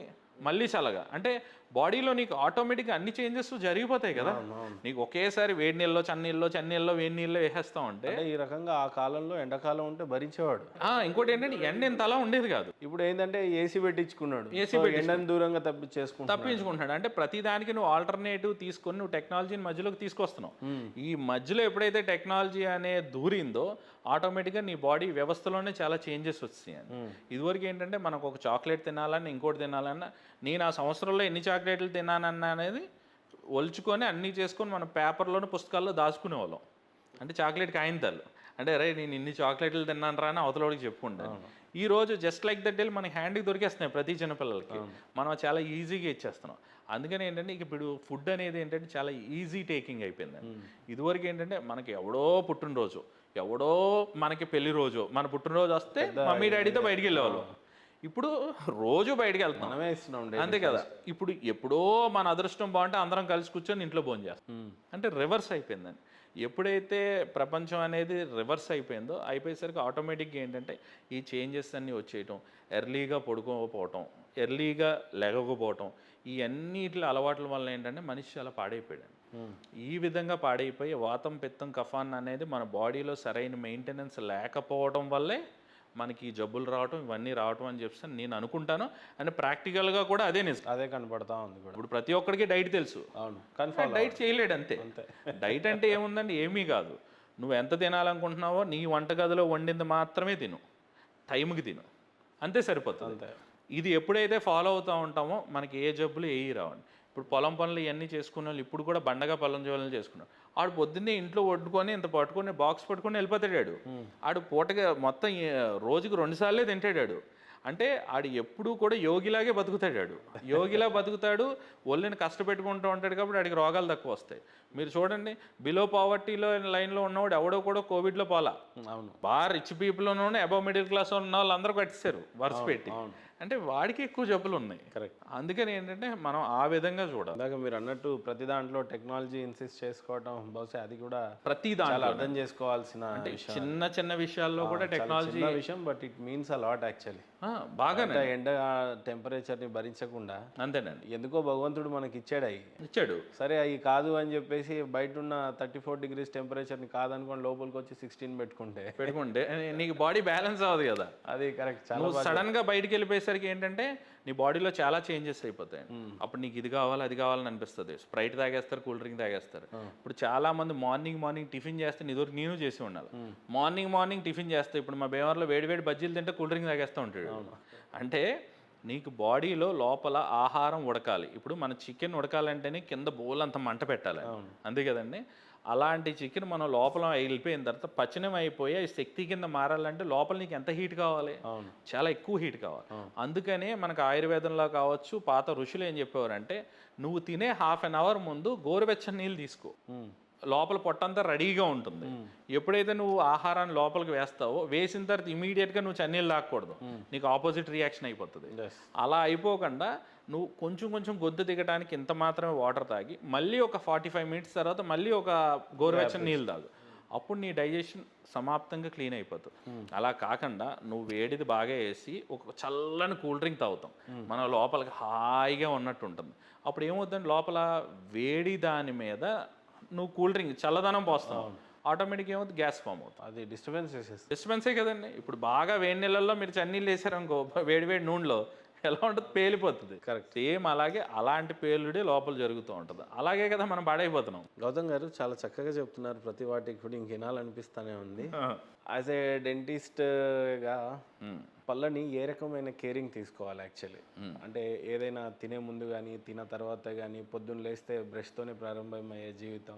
అవును. సో ఏ రకమైన జాగ్రత్తలు తీసుకుంటే బాగుంటుంది అనేది మీ సలహాలు? అంటే యాక్చువల్గా ఏంటంటే నైట్ టైం బ్రష్ అనేది చాలా important. Night time brushing is very much important. 90% of people fail దీనిలో. 1-2% చేస్తే అంతేనండి. మార్నింగ్ బ్రషింగ్ ఏంటంటే స్మెల్ రాకుండా ఉండడం కోసం.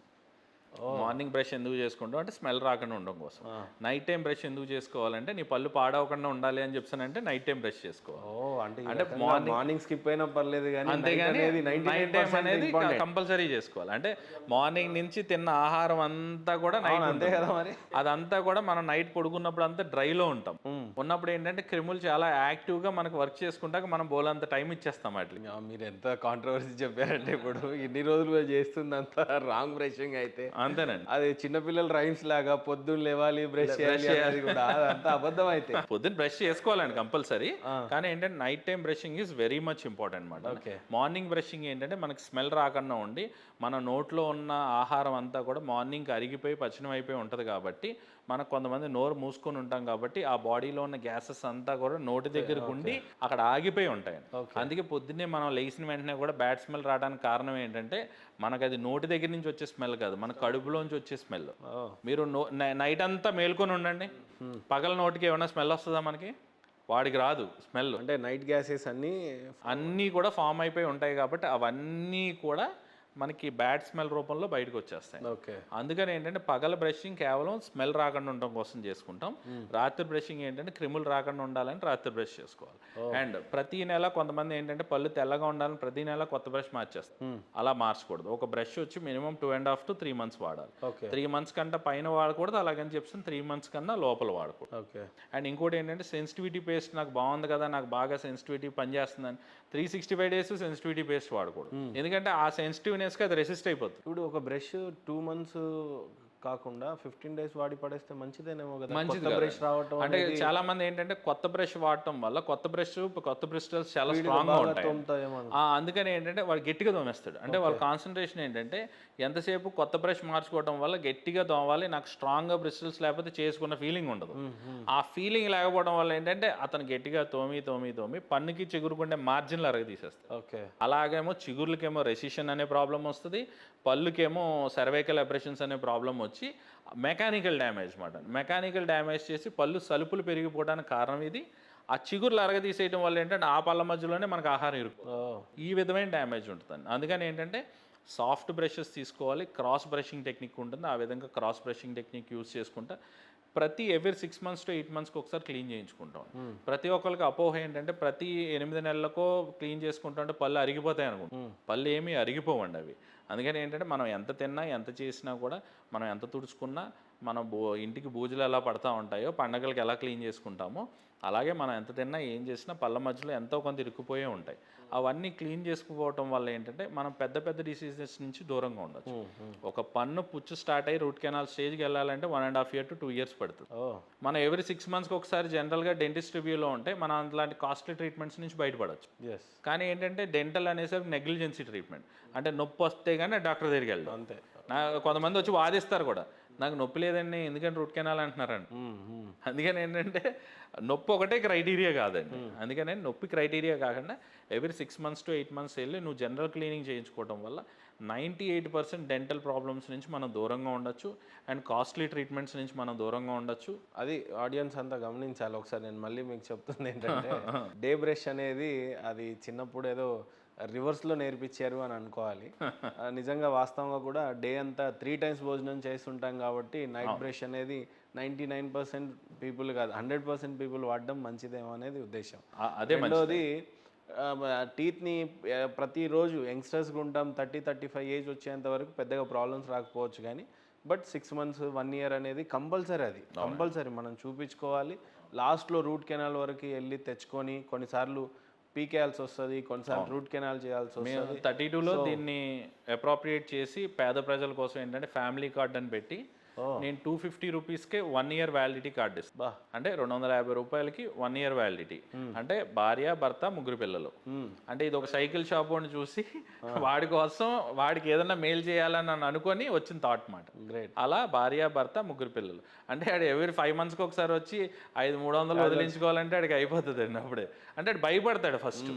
అందుకని ఏంటంటే నా దృష్టి అంతా కూడా ఇప్పుడు నివారణ మీద, అంటే మన చదువు సంధ్యలు అన్నీ కూడా అవతల మనుషులు బాగు చేయడానికి ఉపయోగపడాలి తప్ప మనం దోచేసుకుంటా కాదు అనే ఇది కాన్సెప్ట్ నమ్ముతానండి నేను. ఆ నమ్మకంలో ఏంటంటే వాడికి నేను ఏ విధంగా నా చదువు ఉపయోగపడుతుంది అని చెప్పాను అనుకొని ఆ కేటగిరీ ప్రజలకు ఉపయోగపడాలని ఏంటంటే 250 rupees family card for 1 year validity for 5 members.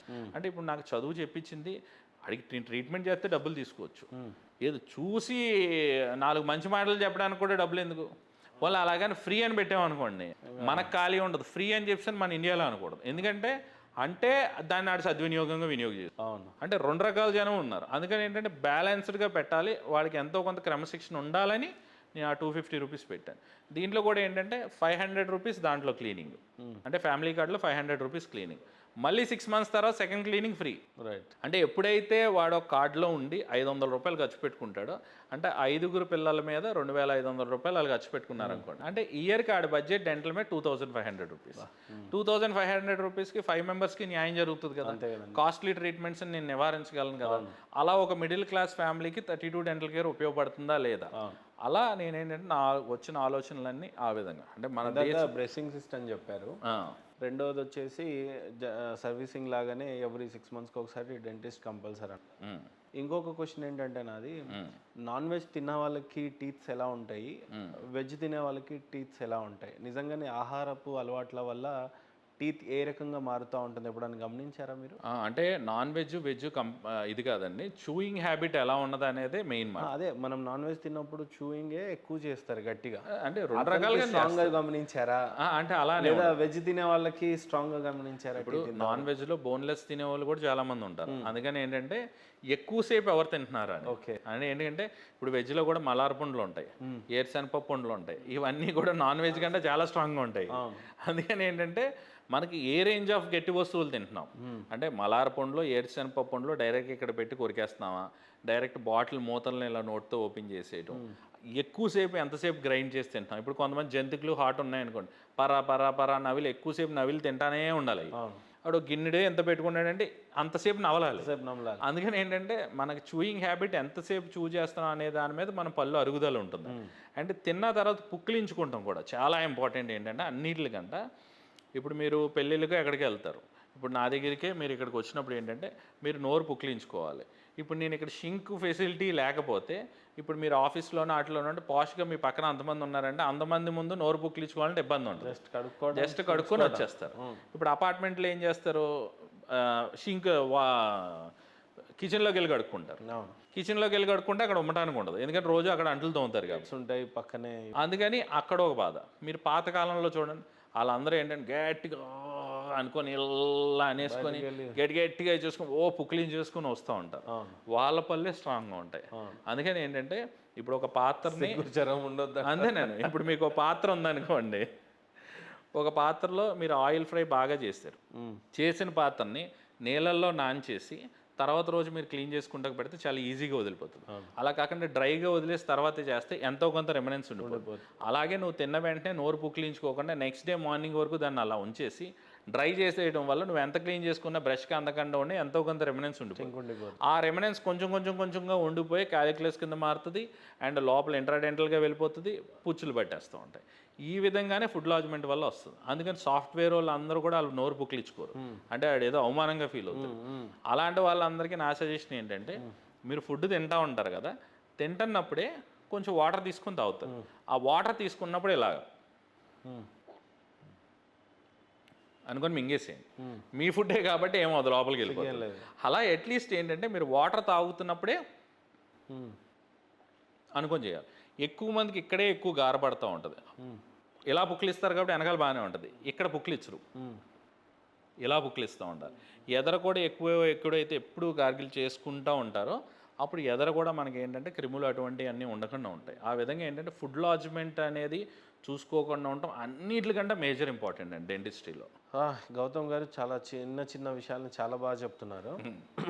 ఇందాక నేను మీ 32 డెంటల్ క్లినిక్ లోపలికి ఎంట్రీ అవుతున్నప్పుడు సప్త ఋషుల గురించి చూసాం. అవును, సప్త ఋషుల గురించి అనగానే మనువుల కన్నా ముందు పుట్టిన వాళ్ళు ఋషులు.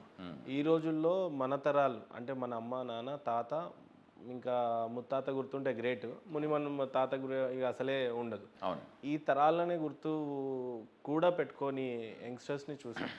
అలాంటిది మీ ఏజ్ చూస్తే దాన్ని బట్టి ఎంట్రీ అవుతుంటే సప్త ఋషుల్ని చూడడం అనేది బహుశా నేను ఏ టెంపుల్లో కూడా చూడలేదు. నిజంగా hands off to you for that.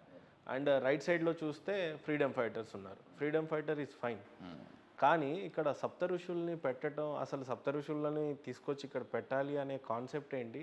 అసలు ఈ రోజులలో మన తరాన్ని గుర్తుపెట్టుకొని వాళ్ళని గుర్తు తెచ్చుకోవాలనే కాన్సెప్టే లేదు. అలాంటిది మీరు సప్త ఋషులను పెట్టుకున్నారు, తెలుసుకోవచ్చా వీళ్ళ గురించి? అంటే నాకు అంటే యాక్చువల్గా ఏంటంటే నేను మీ పాత ఇంటర్వ్యూస్ అన్నీ చూసినప్పుడు ఏంటంటే మీకు బైబిల్ గురించి కానీ వీటి గురించి కానీ చాలా ఎక్కువ నాలెడ్జ్ ఉందండి. నాకైతే అంత నాలెడ్జ్ లేదు, కానీ నాకు తెలిసిన నాలెడ్జ్లో నేను ఎందుకు ఇట్లా పెట్టాల్సి వచ్చింది అనేది ఏంటంటే, భగవంతుడిని మనల్ని ఈ సృష్టి చేసిన తర్వాత నాకు ఎప్పుడు వచ్చే డౌట్ ఏంటంటే, నువ్వు అసలు ఈ సృష్టి అనేది సృష్టించకపోతే నీకు ఈ గొడవ ఉండేది కాదు కదా. ఇప్పుడు నాకు ఎప్పుడన్నా బాధ కలిగినప్పుడు ఏదన్నా కలిగినప్పుడు నేను అమ్మవారి దగ్గరికి వెళ్ళి ఏమి ఏడుస్తూ ఉంటానంటే, అంటే నా బాధ చెప్పుకుంటున్నట్టు. ఇప్పుడు నాకు ఒక్కోసారి కోపం వస్తూ ఉంటుంది, ఇది వస్తూ ఉంటుంది. ఇప్పుడు నువ్వు ఈ సృష్టి చేయటం వల్లే కదా నీకు ఈ బాధని, ఇప్పుడు నాకేదో తీర్చమని నిన్ను అడుగుతూ ఉంటాను నిన్ను. అంటే నాకు ఒక పిల్లోడు ఉండి ఒక భార్య ఉండి ఎంతమంది స్టాఫ్ ఉండి తక్కువ మంది ఉంటే నాకే ఇన్ని కష్టాలు ఉంటే నువ్వు ఎంతమందిని పుట్టించి నువ్వు ఏ రోజన్నా సుఖపడ్డావా నువ్వు అసలు? అంటే నేనేదో సుఖపడుతున్నాను కదా అని చెప్పి నువ్వు మాట చెప్పేలోపు ఇంకొకటి ఎవడో ఐసీయూ నుంచి పిలుస్తూ ఉంటాడు. నీ బతుకు ఎప్పుడన్నా అసలు కనీసం ఒక నవ్వు ఉంటుందా? నీకే సుఖం లేనప్పుడు నువ్వు ఈ సృష్టి అంతా ఎందుకు సృష్టించాలి, ఈ పెంట అంతా ఎందుకు అయ్యి ఉంటుంది ఎంత అని చెప్పానని ఒక్కొక్కసారి ఆ విధంగా అనుకునేవాడిని. ఈ విధంగా అనుకునే దాంట్లో ఏంటంటే అసలు వేదం అంటే ఏంటి, ఒక్కొక్కడు ఒక్కొక్క రకంగా చెప్పేస్తున్నారు. ఒక ఆయన ఏమో ఇంకొకలా చెప్తూ ఉంటారు, ఇంకొకరు ఏదోలా చెప్తూ ఉంటారు, ఇంకో మతం వాళ్ళు వచ్చేమో వీటి వల్లనే సర్వనాశనం అయిపోయిందని వీళ్ళు అంటూ ఉంటారు. ఈ కాన్సెప్ట్ అన్నిటిలో నాకు సనాతన ధర్మంలో నాకు కనిపించింది ఏంటంటే వే ఆఫ్ లైఫ్. అంటే సనాతన ధర్మం is nothing but way of life. అంటే నువ్వు ఏ భగవంతుడిని నమ్ముకుతావు, నీ కృతజ్ఞతాభావం ఎంతవరకు ఉంటుంది అనేది అది భక్తి, అది సపరేట్ అండి. సనాతన ధర్మం మెయిన్ నేను ఎక్కువ చెప్తుంది ఏం చెప్తుందని చెప్తానంటే, ఒక మనిషి మనిషిలాగా బతుకుతున్నావా లేదా, ఒక చెట్టులాగా బతుకుతుంది, ఒక కుక్కలా బతుకుతుంది, అలాగే ఒక మనిషిలాగా మాత్రమే బతకాలని చెప్పే ధర్మం మాత్రం సనాతన ధర్మం. అంటే నేను ఇందాక మీకు ఏదైతే పంచభూతాల ఎలిమెంట్స్ చెప్పానో ఆ పంచభూతాల ఎలిమెంట్స్ని అన్నిటిని కూడా ఈ ఋషులు క్యాచ్ చేశారు. అంటే వాళ్ళ సప్త ఋషులు అనేది వాళ్ళని పెట్టడానికి మెయిన్ రీజన్ ఏంటంటే, అసలు ఈ క్రియేషన్ ఎందుకు జరిగింది, అసలు ఎవడు క్రియేట్ చేసాడు దీన్ని, అసలు మనం ఎందుకు పుడుతున్నాం, ఎందుకు చచ్చిపోతున్నాం, అంటే ఎవడో క్రియేటర్ ఉన్నాడు, ఏదో చేస్తున్నాడు అనే శక్తిని కనుగొన్నారు వాళ్ళు. ఆ శక్తిని కనుగొని మనకేంటంటే వేదం భక్తి అనే కాన్సెప్ట్తో వాళ్ళకి మనకి లింకప్ చేసేసారు. అంటే నువ్వు పుట్టించావు కాబట్టి నువ్వే కాపాడు చావాలి, నువ్వు ఇది చేసావు కాబట్టి నువ్వే అన్నీ చేయాలి, లేకపోతే మేము తెలుసుకోలేక పాడైపోతాం అనే ఋషులు ఏంటంటే ఈ వేదాలను సృష్టించి ఈ వేదం ద్వారా మన జీవితాన్ని, మన ఆత్మానుభవాన్ని మనం ఎలా తెలుసుకోవాలి అని చెప్పి అనే ప్రక్రియలన్నిటిని పెట్టి ఇది ప్రజలందరికీ ఉపయోగపడాలని చెప్పి మనకి సృష్టించిన వాళ్ళు. అంటే భగవంతుడికి ఒక నార్మల్ జీవికి మధ్యలో వేసిన వారధులు మాట. అంటే ఈ వారధి వేసిన వాళ్ళని మనం మర్చిపోతే ఎలాగా, అంటే ఇప్పుడు గౌతమ్ మహర్షి గోదావరిని మన అక్కడి నుంచి తీసుకొని వచ్చినా అంటే వీళ్ళందరి యొక్క గొప్పతనం మనకి మన భావి తరాలందరికీ, ఇప్పుడు కింద నాకు శంకరాచార్యులు గారు ఉంటారు, ఆయన ఎప్పుడు ఆయన గురించి ఏ రోజు కోరుకోలే. ధర్మస్థాపన మనుషులందరూ మనం ఉద్ధరింపబడాలని ఆయన ఎప్పుడు పాటుపడ్డాడు. ఆ ఉద్ధరింపదనం అనేది ఏంటంటే నేను మంచోడిని కాదు, నేను ఎదవనే, ఆ మాత్రం నువ్వు పట్టించుకోవా అనే శివానంద లహరి చేసుకుంటాడు ఆయన. అలాగనే ఏదైనా కూడా దేవి భాగవతంలో కావచ్చు ఎక్కడైనా కూడా గొప్ప గొప్ప వాళ్ళందరూ చెప్పేది ఏంటంటే మమ్మల్ని బాగు చేయి అనే కాన్సెప్ట్ని భక్తి ద్వారానే మనకు తీసుకొచ్చారు. ఈ భక్తిని మనం పాడైపోతున్న మాయాజాలాన్ని అంతా తీసుకెళ్ళి ఆ దేవుడికి ముడిపెట్టేసి మనకు లింక్ వేసి వేదంతో లింక్ వేస్తారు. అప్పుడు వాళ్ళు కాదనలేక మనము పాటించాల్సిన అవసరం మనకు వచ్చి అలా తరించిపోయే జాతి నుంచి మనం వచ్చిన వాళ్ళం. ఆ తరించిపోయే జాతికి పునాదులు వేసిన మహర్షుల్ని మనం ఎప్పుడు గుర్తుపెట్టుకోవాలి కదా. అంటే ఒక క్రియేటర్ అనేవాడు ఉన్నాడనేది వాళ్ళు పాపం క్రియేట్ చేశారు. అట్లీస్ట్ రోజు మనం అటే పరిచయం చేశాడు దేవుడికి మనల్ని పరిచయం చేశారు. అలాంటి ఋషుల్ని ఈవెన్ ఒక చిన్నజీరాశ్రమంలో కానీ ఎక్కడ కానీ పేర్లు చెప్పొద్దు కానీ చూడలేని నేను, అవునండి, అసలు ఒక కామన్ యంగ్స్టర్ మీరు నిజంగానే సప్త ఋషులను మీరు పెడితే నా ఒళ్ళు ఎంత పులకరించిపోయిందో. ఎందుకంటే దేవుడు ఉన్నాడు అని చెప్పడానికి ఒక ఖురాన్, ఒక బైబుల్, ఒక వేదం కాదు. అవును, మనల్ని అక్కడికి చేర్చింది ఋషులు. యాక్చువల్లీ ఋషులు అసలు ఆ డాట్ ని కనెక్ట్ చేశారు, చూసారా? అసలు నెక్స్ట్ లెవెల్ అండి. Hands off to you. Thank you అండి. అంటే ఇదేంటంటే ప్రతి ఒక్కరు తీసుకోవాలండి. అంటే ప్రతి మనిషి కూడా ప్రతి ఒక్కరు కూడా ఏంటంటే దాన్ని ఇన్స్పిరేషన్గా తీసుకొని వాళ్ళందరూ కూడా ఋషులు అయిపోవాలని నా ఉద్దేశం కాదు. ఏంటంటే అష్టావక్ర గీత అనే ఒక కాన్సెప్ట్ ఉంటుంది. దాంట్లో ఏంటంటే నువ్వు అన్నీ వదిలే సన్యాసంలో అయిపోవక్కర్లా. కృష్ణుడు చెప్పేది కూడా ఏంటంటే నీ పని నువ్వు చేయనన్నా, కానీ డిటాచ్మెంట్తో చెయ్యి. డిటాచ్మెంట్ ఎలా వస్తుందంటే నాదని అనుకోకుండా నేను ఎలా బతకగలనండి. ఇప్పుడు నా కారు మీద గీత పడింది, మీ కారు మీద గీత పడింది, ఇంకోటి మనకి తెలిసినోడు కారు మీద గీత పడి, ఇప్పుడు మీరు నా దగ్గరికి వచ్చారు కాబట్టి మా వాడు కారు మీద గీత పెట్టారు అనుకో, ఆయన మాన పని మీద వస్తేనే ఆయన కారుకి ఎలా అయింది ఏంట్రా బాబా అని అనుకుంటాం. అదే మనకి తెలిసినోడికి ఎవడికి అయింది అనుకో, ఓహో పలానా వాడికి అయింది కదా అని అనుకుంటాం. ఎక్కువ తీసుకో అంతే. అంటే నీ గీత పడింది అనే దాని మీద లేదు, నీ కారు మీద పడింది కాబట్టి నీ బాధ. అందరిని ఒకేలాగా చూడటం అనేది అంతే కదా. అంటే నాది అని అనుకోవడం వల్లే నీకు ఈ ప్రాబ్లం వచ్చింది. అందుకని ఏంటంటే నీ శరీరం నీది కాదు, అది ఫస్ట్ మనం గ్రహించుకోవాలి. వేదంలో సనాతన ధర్మంలో చెప్పింది ఏంటంటేనండి, ఎంతసేపు పూజలు పునస్కారాలు ఇవన్నీ కూడా నువ్వు ఎందుకు చేస్తున్నావు, ఎందుకు పూజ చేయాలి, ఎందుకు పునస్కారం చేసుకో, ఇవన్నీ ఎందుకు వచ్చినాయి అసలు కాన్సెప్ట్, అసలు భగవంతుడు అనే కాన్సెప్ట్ నిన్ను ఎందుకు ఆయన గేలం పట్టుకోమన్నాడు, నిన్ను ఎందుకు మాట్లాడితే ఆయన్ని ఎందుకు స్మరించమని వీళ్ళు చెప్తున్నారు, వాళ్ళకి పని పాట లేదా అనే దాంట్లోంచి మనం ఆలోచించాలి కదా ప్రతి మనిషి కూడా. అంటే ఇప్పుడు మీకు పలానా వెంకటేశ్వర స్వామికి 11 సార్లు వెళ్ళండి అంటే ఆ వెంకటేశ్వర స్వామిని ఫేమస్ చేస్తారు. అంటే నీ కోరికలు తీర్చుకుంటాకే అక్కడికి వెళ్తున్నావు. నువ్వు కోరికలు తీర్చుకోవటం వల్ల నువ్వు నాశనం అయిపోతున్నావు అనే విషయం గ్రహించుకోవట్లేదండి. మనకు కోరిక తీరే కొద్దీ మన పాడేవుడిని ఏదో వరాలు ఇచ్చేస్తాడు, లేకపోతే ఏదో కష్టాలు తీర్చేస్తాడు, డబ్బులు ఇచ్చేస్తాడు అనేది చూపించారు కానీ, అంతేగాని అసలు ధర్మం అనేది ఏంటి, ఏం చెప్తుంది, హ్యుమానిజం అంటే ఏంటి అంటే కదా. ఇప్పుడు నువ్వు వెళ్ళేదే నా కోరికలు కలగకుండా చూడు, నన్ను అతి సామాన్యులాగా ఇది చెయ్యి, నాలో అహాన్ని తగ్గించు అనే కాన్సెప్ట్. అంటే మీకు ఒక సింపుల్ విషయం చెప్తాను, అంటే మనుషుల పర్సెప్షన్ ఎలా ఉంటుంది అనేది. మొన్న రీసెంట్గా ఒక ఎగ్జాంపుల్ ఏంటంటే, నేను కొత్త కారు ఒకటి పెద్ద కారు తీసుకున్నాను. ఎందుకు తీసుకున్నానంటే 7 సీటర్, మా హాస్పిటల్ స్టాఫ్ని ఏంటి వాళ్ళని ఏంటి ఎక్కడికైనా తీసుకెళ్ళాలని నేను చేయాలన్నా 2 కార్లు వేసుకొని వెళ్తే ఇబ్బంది అవుతుందని చెప్పానని అందరినీ గుంపుగా తీసుకెళ్ళడం నాకు ఇష్టం. అలా తీసుకెళ్దాం, వాళ్ళకి చూపిందాం అన్నీ అని చెప్పాను. ఆ విధంగా తీసుకెళ్లే దాంట్లో మొన్న మా హాస్పిటల్ అమ్మాయిని ఎవరో అడిగితే మేము అందరం శ్రీశైలం వెళ్ళామండి, మా సార్ తీసుకెళ్ళారండి. నా గుడిలో ఏదో మీటింగ్ ఉందన్నమాట, ఆడవాళ్ళందరూ కలిస్తే మిమ్మల్ని ఏదో క్వశ్చన్లు అడుగుదాం అనుకుంటున్నారు. సరే అని వెళ్ళాం. వెళ్ళిన తర్వాత ఆ రోజు జరిగింది ఏంటంటే ఇలా ఇలా వెళ్తే ఆయన నన్ను అక్కడ పొగుడుతూ చెప్తున్నారు అనమాట. అసలు డాక్టర్ గారి దగ్గర ఉన్నది మామూలు విషయం కాదు, వాళ్ళందరూ ఎంత అదృష్టం చేసుకున్నారో ఏం చేసుకున్నారో. అలాంటి ఆయన కారులోనే ఆయన శుభ్రంగా తీసుకెళ్ళి ఆయన ఏమో అక్కడ 5 స్టార్ హోటల్ ఫెసిలిటీలో పెట్టి శుభ్రంగా విఐపి దర్శనాలు చేయించి మల్లికార్జున స్వామిని ముట్టించి స్పెషల్ దర్శనాలు చేయించి వాళ్ళ చేత పాలు పోయించి అన్నీ పోయించి తీసుకొచ్చాడు. ఎంత అదృష్టవంతుడు అయ్యి అని చెప్పానని నన్ను బాగా పొగిడారు. పొగిడిన తర్వాత మళ్ళీ నాకు మైక్ ఇచ్చినప్పుడు నాకేమనిపించిందని నేను అన్నాను, అలా కాదు సార్, వాళ్ళు వచ్చిన వాళ్ళందరూ కూడా నాట్ ఈవెన్ 10 రూపాయలు ఖర్చు పెట్టలేదు. వాళ్ళు నాకే మొత్తం ఖర్చు అయింది. నా కొత్త కారులో నేను ఓనర్ నై ఉండే డ్రైవర్లా వాళ్ళందరినీ తీసుకొని వెళ్ళి అక్కడ అన్నీ ఫెసిలిటీ చేసి అన్నీ చేసి నేను తీసుకొచ్చాను. అంటే ఇక్కడ మీరు ఇంకో వెర్షన్లో ఎలా చూడాలి అని చెప్పానంటే, వాళ్ళు ఎంత పుణ్యాత్ములు కాకపోతే భగవంతుడు, ఒరే నాన్న మీరు వెళ్ళి ఒకటి దగ్గర పని చేయండి, నీ ఓనర్ గాడే నిన్ను ఎగేసుకొని తీసుకెళ్తాడు కొత్త కారులో, నీకు అన్నీ చూపిస్తాడు, అన్నీ చేయిస్తాడు, నువ్వు రూపాయి ఖర్చు పెట్టకుండా నీ దర్శనాన్ని నేను నీకు ఫ్రీగా ఇస్తాను నాన్న అని వాళ్ళని ఎంత కరుణించాడు వాళ్ళని. అంతే కదా, అంతే కదా.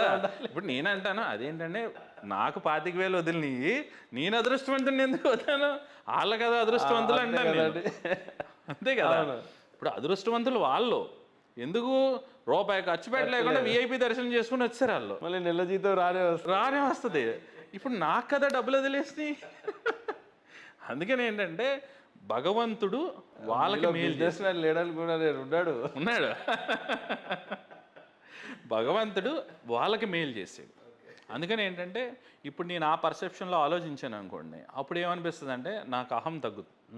అంటే నాకు వాళ్ళ మీద ఎక్కువ ఇది చూపించాలనిపించదు. రేపొద్దున వాళ్ళు నాకు మాట అనకపోతే దీని ఎంకమ్మ ఇది నేను అంత దూరం తీసుకెళ్ళి ఇది నా మాట వింటలేదు అనేది నాకు అనవసరం. నా బాధ్యత, నేను వెళ్తున్నాను, నాతో పాటు ఇంకో 7గురు పడతారు, తీసుకెళ్ళాను, చూపించాను, తీసుకొస్తున్నాను. చూపించానన్న గర్వం ఉండకూడదు, ఏదీ అవసరం లేదు, ఒక కాముగా ఊరుకుంటాం. నీ పొగడుతుంది, నీ పొగడుతుంది నేను తీసుకున్నాను అనుకోండి, నాలో అహం పెరిగిపోతుంది. అందుకని ఏంటంటే నాకు అహం వద్దు. భగవంతుడు వాళ్ళు ఏ జన్మలో నేను వాళ్ళకేం పాపం చేశానో ఏం చేశానో వాళ్ళ రుణం తీర్చుకోమని నాకు అవకాశం ఇచ్చాడు. అట్ ద సేమ్ టైం వాళ్ళే పుణ్యాత్ములు. అలాంటి పుణ్యాత్ములు అంటే రూపాయి ఖర్చు పెట్టకుండా ఇంత లగ్జీరియస్గా వెళ్ళిపోయి వచ్చే ఫెసిలిటీ ఎవరికి ఉంటుంది? ఎవరికి ఉండదు కదా. అంటే వాళ్ళు ఎంత పుణ్యం చేసుకోకపోతే వాళ్ళకి ఆ పని జరుగుతుంది. కరెక్ట్. మనం ఎప్పుడు ఏంటంటే ఆ కోణంలో ఆలోచించాలి. మనం ఎప్పుడైనా ఆ కోణంలో ఆలోచించాం అనుకోండి, మనకు అహంకారం ఉంటుందా? అంతే కదండి. ఉండకుండా డౌన్ అయిపోతుంది. అందుకని ఏంటంటే నేను ఎప్పుడూ కూడా అవతల సైడ్ వాడికి చేస్తే ఆడికి లేదు అని చెప్పానంటే, నీకు పెట్టే అర్హత నీకు ఇచ్చాడు అని చెప్పానంటే నీకు పంచుకునే అర్హత ఇచ్చాడు, నిన్ను తగ్గమని చెప్తున్నాడు. మనం ఆనందపడిపోయాల్సిన విషయం ఏం లేదండి. ఎందుకంటే చుట్టుపక్కల మనతో సమానంగా బతకలేని వాళ్ళు బోలంతమంది ఉన్నారు. దాంట్లో కొంచెం మందికే మనం హెల్ప్ చేసి మనం ఏదో ఉద్ధరించేస్తున్నాం అని చెప్పి నేను ఎక్కువ ఫీల్ అయిపోవాల్సిన గొప్ప వ్యక్తిత్వాలు గల వాళ్ళు ఏమీ కాదు. నేనేమంటే నేను ఒక నార్మల్ మనిషిని ఒక మనిషిలా బతుకుతున్నాను, అది నాకు సరిపోద్ది. నేను గొప్పగా ఏం బతకట్లా. మిగతా వాళ్ళు కొంతమంది బతకలేకపోతాం వల్ల నాకేమన్నా గొప్పగా వాళ్ళకి నేను కనిపించవచ్చు ఉండొచ్చు, కానీ ఇది గొప్ప లక్షణం కాదు, ఒక మనిషి లక్షణం. రైట్. అందుకని ఏంటంటే బేసిక్ లక్షణం నేర్చుకోండి అని నా సందేశం. గౌతమ్ గారు ఎలాగో ధర్మం గురించి మాట్లాడారు కాబట్టి చాలాసార్లు సనాతన ధర్మం అనేదే, ఈవెన్ మీరు చైనాకి వెళ్ళినా అమెరికాకి వెళ్ళినా ధర్మం, సనాతన ధర్మం, హిందూ ధర్మం అనేది చాలా పురాతనమైందని గూగుల్ తల్లి ఒప్పుకుంటుంది. అవునండి, వాళ్ళు ఒప్పుకుంటున్నారు. అవునండి. కాకపోతే ఈ సనాతన ధర్మం అంటే ఏంటి అనేది ఒక కన్ఫ్యూజన్ వాళ్ళకి. అవునండి. ఓకే. రెండోది ఏంటంటే బైబుల్ అనేది ఇప్పుడు కొత్త, అంటే మనం ఎవరికి వ్యతిరేకం అనే ఈ సబ్జెక్ట్ కాదు. అవునండి. బైబుల్లో ధర్మం ఉంది. అవునండి. ఖురాన్లో ఉంది, మన దగ్గర ఉంది ధర్మం. అవునండి. ఎవరి ధర్మాలను వాళ్ళు పాటిస్తూ ఉంటే బాగానే ఉంటుంది. కానీ అక్కడున్న ధర్మాన్ని వీళ్ళకి నచ్చినట్టుగా బోధించుకున్నారు పాస్టర్లు. అవునండి. నువ్వు 10% వేయాలి, అవునండి, దయ్యాలను వదలగొడతా, స్వస్థత వరాలు ఉన్నాయి, ఈయన పెట్టుకున్నాడు. అట్లా ఎవరికి వాళ్ళు వాళ్ళ సిస్టాన్ని పెట్టించారు. అవునండి. చివరికి ఎక్కడికి వచ్చిందంటే అదే సనాతన ధర్మానికి ముంపుగా తీసుకొచ్చేసారు. ఏంటంటే మీరు విగ్రహారాధనలు చేస్తున్నారు, మీరు దేవుడిని కాదు సాతాన్లను పూజిస్తూ ఉన్నారు, మీ దేవుడు తప్పు, మీరు నిజ దేవుడిని తెలుసుకోలేకపోతున్నారు, నిజమైన దేవుడు నా దేవుడే అని ఏ మతాలకు ఆ మతాలు చెప్తున్నాయి. సనాతన ధర్మం ఎంత గొప్పదంటే పాపం ఒకప్పుడు జైన్ మతం వచ్చింది, ఇప్పుడు జైన్ లేదు, బుద్ధిజం ఉండే, జూడాయిజం ఉండే, ఇట్లా చెప్పుకుంటూ పోతే ఎన్నో మతాలు వచ్చి ఎన్నో మతాలు అంతరించిపోయినాయి కూడా. అవునండి. బట్ చివరికి ఇప్పుడు హిందూ ఎక్కడొచ్చి మిగిలిపోయాడు అని అంటే ఎవరు చెప్పినా ఇప్పుడు ఇందాక నేను వస్తుంటే మన ఊరికి కూడా చాలా చర్చిలు అవతరించినాయి. తప్పని నేను అనట్లేదు, ధర్మాన్ని బోధించండి తప్పని నేను అనను, కానీ బట్ నా ధర్మాన్ని కాదు, నా ధర్మమే గొప్పది, నా దేవుడే గొప్ప అనే స్థితికి వచ్చింది. అవునండి. ఇప్పుడు సనాతన ధర్మానికి ఒక ముప్పు వచ్చి పడింది. ఏంటి అని అంటే మీరంతా విగ్రహారాధన చేస్తున్నారు, మీకు దేవుడే లేడు. అవునండి. నిజంగా దేవుడు ఉంటే దేవుడు అనేవాడు ఒక్కడే, 33,000 కోట్ల మంది దేవతలు ఎక్కడి నుంచి వస్తారు? ఇదంతా రాంగ్ కాన్సెప్ట్ అంటున్నారు. సో ఈ బాధ్యత కలిగిన వ్యక్తిగా మీరేం చెప్తారు? అంటే నేను ఫస్ట్ ఏంటంటే సనాతన ధర్మంలో ఫస్ట్ మన హిందువులకే కాన్సెప్ట్ గురించి సరిగ్గా తెలియదు అని చెప్పాను అంటారు. అంటే బయట వాళ్ళని అనే ముందు ఫస్ట్ వాళ్ళకి మనం కౌంటర్ ఇవ్వచ్చు. ఎందుకంటే మనకి 4-5 మాటలతోనే వాళ్ళు నిర్వీర్యమే అయిపోతారు. ఇంకా మళ్ళీ వాళ్ళని సబ్జెక్ట్లోకి డీప్గా వెళ్ళి కూడా పెద్ద ఏమీ చెయ్యక్కర్లేదండి. ఎట్లా అంటారు? అంటే ఇప్పుడు సింపుల్గా వాళ్ళకే ఫస్ట్ కౌంటర్ ఇద్దామని అనుకుంటే ఇప్పుడు మీకు ఎలా అంటే వాళ్ళకి పునర్జన్మ కాన్సెప్ట్ కానీ కర్మ సిద్ధాంతం కానీ ఈ రెండు ఉంటాయండి. ఎందుకంటే నాకు తెలియదు, నేను వాళ్ళ పుస్తకాలు ఏమీ ఎక్కువ చదవలేదు, మీరు చదివారు కాబట్టి అడుగుతాను. పుస్తకాల ప్రకారంగా ఆత్మ మాత్రమే ఉంటుంది, మళ్ళీ పుడతారు అనేది కాన్సెప్ట్ లేదు వాళ్ళకి. అంటే మనకి కర్మ సిద్ధాంతం అనేది లేదు, పునర్జన్మ కాన్సెప్ట్ అనేది లేదు. ఈ ఏమీ లేకుండా భగవంతుడు నిన్ను పుట్టిస్తాడు, అంతే కదండి. ఇప్పుడు మరి అలాంటప్పుడు ఒక 2 నెలల పిల్లల్ని రేప్ చేస్తా ఉంటే మీ ధర్మంలో ఉండి దేవుడు ఏం చేస్తాడు? ఫస్ట్ థింగ్ మనల్ని కూడా అందరూ ఇదే అడుగుతారు. ఫస్ట్ నాస్తికులు ఫస్ట్ అడిగే క్వశ్చన్ కూడా ఇదే. అంటే నేనేమంటానంటే నీకు పునర్జన్మ సిద్ధాంతం లేదు, కర్మ సిద్ధాంతం లేదు. ఇంకోటి ఏంటంటే నిజంగానే ఉండుంటే వానికి అర్థమయ్యేది ఇది. అంతే. ఇప్పుడు జీవుడు ఎందుకు రేప్ జరుగుతుంది, ఆమె ఎందుకు చేస్తుంది, ఎందుకు పుడుతుంది, ఎందుకు మళ్ళీ పుడుతుంది అనేది మనకు తెలుసు. అండ్ ఇంకోటి ఏంటంటే మనం శరీరాన్ని కేవలం ఒక బూడిద కిందే మనం చూస్తాం సనాతన ధర్మంలో. అంటే ఈ శరీరం నిన్ను నువ్వు తెలుసుకుంటానికి, నీకు నువ్వు ఆత్మజ్ఞానం కలగటం కోసం, నువ్వు మహా చైతన్యమైన ఆత్మజ్ఞానాన్ని నీకు కలగటం కోసం ఇది ఒక సాధనకు ఉపయోగపడేది మాత్రమే నీకు శరీరం. అంతే తప్ప నువ్వు శరీరం నేను అనుకోని నువ్వు అనుకున్నంతకాలం నువ్వు నాశనం అయిపోతావు. అలాగే ఇప్పుడు చాలామంది నాశనం అయిపోతున్నావు, 99% మంది.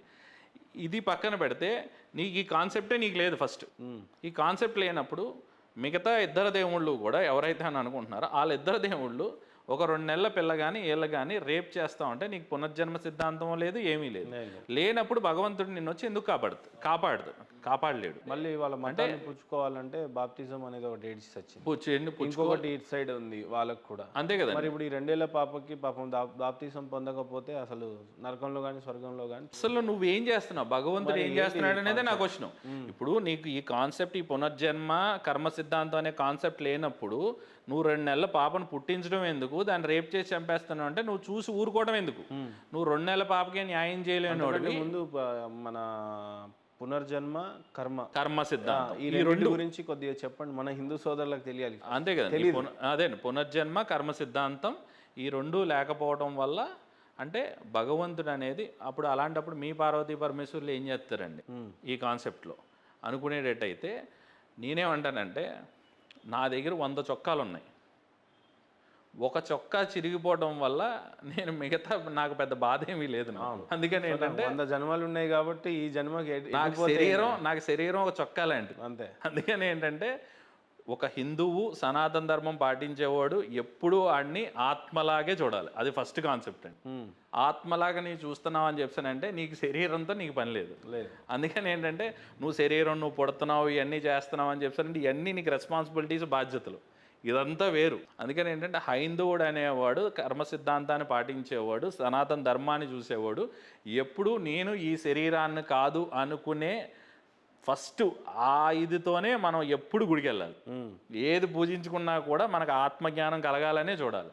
నాకు పలానా అమ్మాయిలను చూస్తానంటే నాకు మోజు కలుగుతుందనో, ఇంకోటి ఇప్పుడు దూర్జటి కవి ఉంటాడు, ఆయన ఏమంటాడు, నేను అసలు స్త్రీ వ్యామోహం నాకు తగ్గట్లేదు, నాకు ఏం చేయాలో అర్థం కావట్లేదు, ఈ ఇంద్రియాలు ఇచ్చి చచ్చింది నువ్వు ఇవ్వడం వల్లే నాకు ఈ గోలంతా తగిలింది, నాకు ఇది తగులుతుంది కానీ నాకు దీంట్లోంచి బయటికి రావాలని ఉంది కానీ నేను రాలేకపోతున్నాను, నువ్వు నాకు ఏం చేస్తావో తెలియదు, నీ పాదాలు తప్ప నాకు వేరే ఇది లేదు, నన్ను దీంట్లోంచి బయటికి తీసుకురా అని చెప్పి శివుడు కాలు పట్టుకుంటాడు.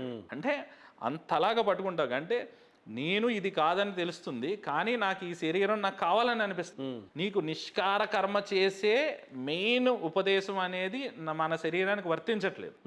ఆ వర్తింపు లేనప్పుడు మాత్రమే మనం ఈ శరీరం అనుకునే మనం తప్పులన్నీ చేస్తాం. నువ్వు ఎప్పుడైతే ఈ శరీరం కాదు అని అనుకున్నావు అనుకోండి, అహం బ్రహ్మాస్మి సనాతన ధర్మంలో చెప్పేది ఏంటంటే నువ్వు చెట్టును కొలుస్తావు, పుట్టను కొలుస్తావు. ఇప్పుడు మొన్న వరల్డ్ ఛాంపియన్ తను గెలిచాడు, గుకేష్ యంగ్స్టర్ గెలిచాడు.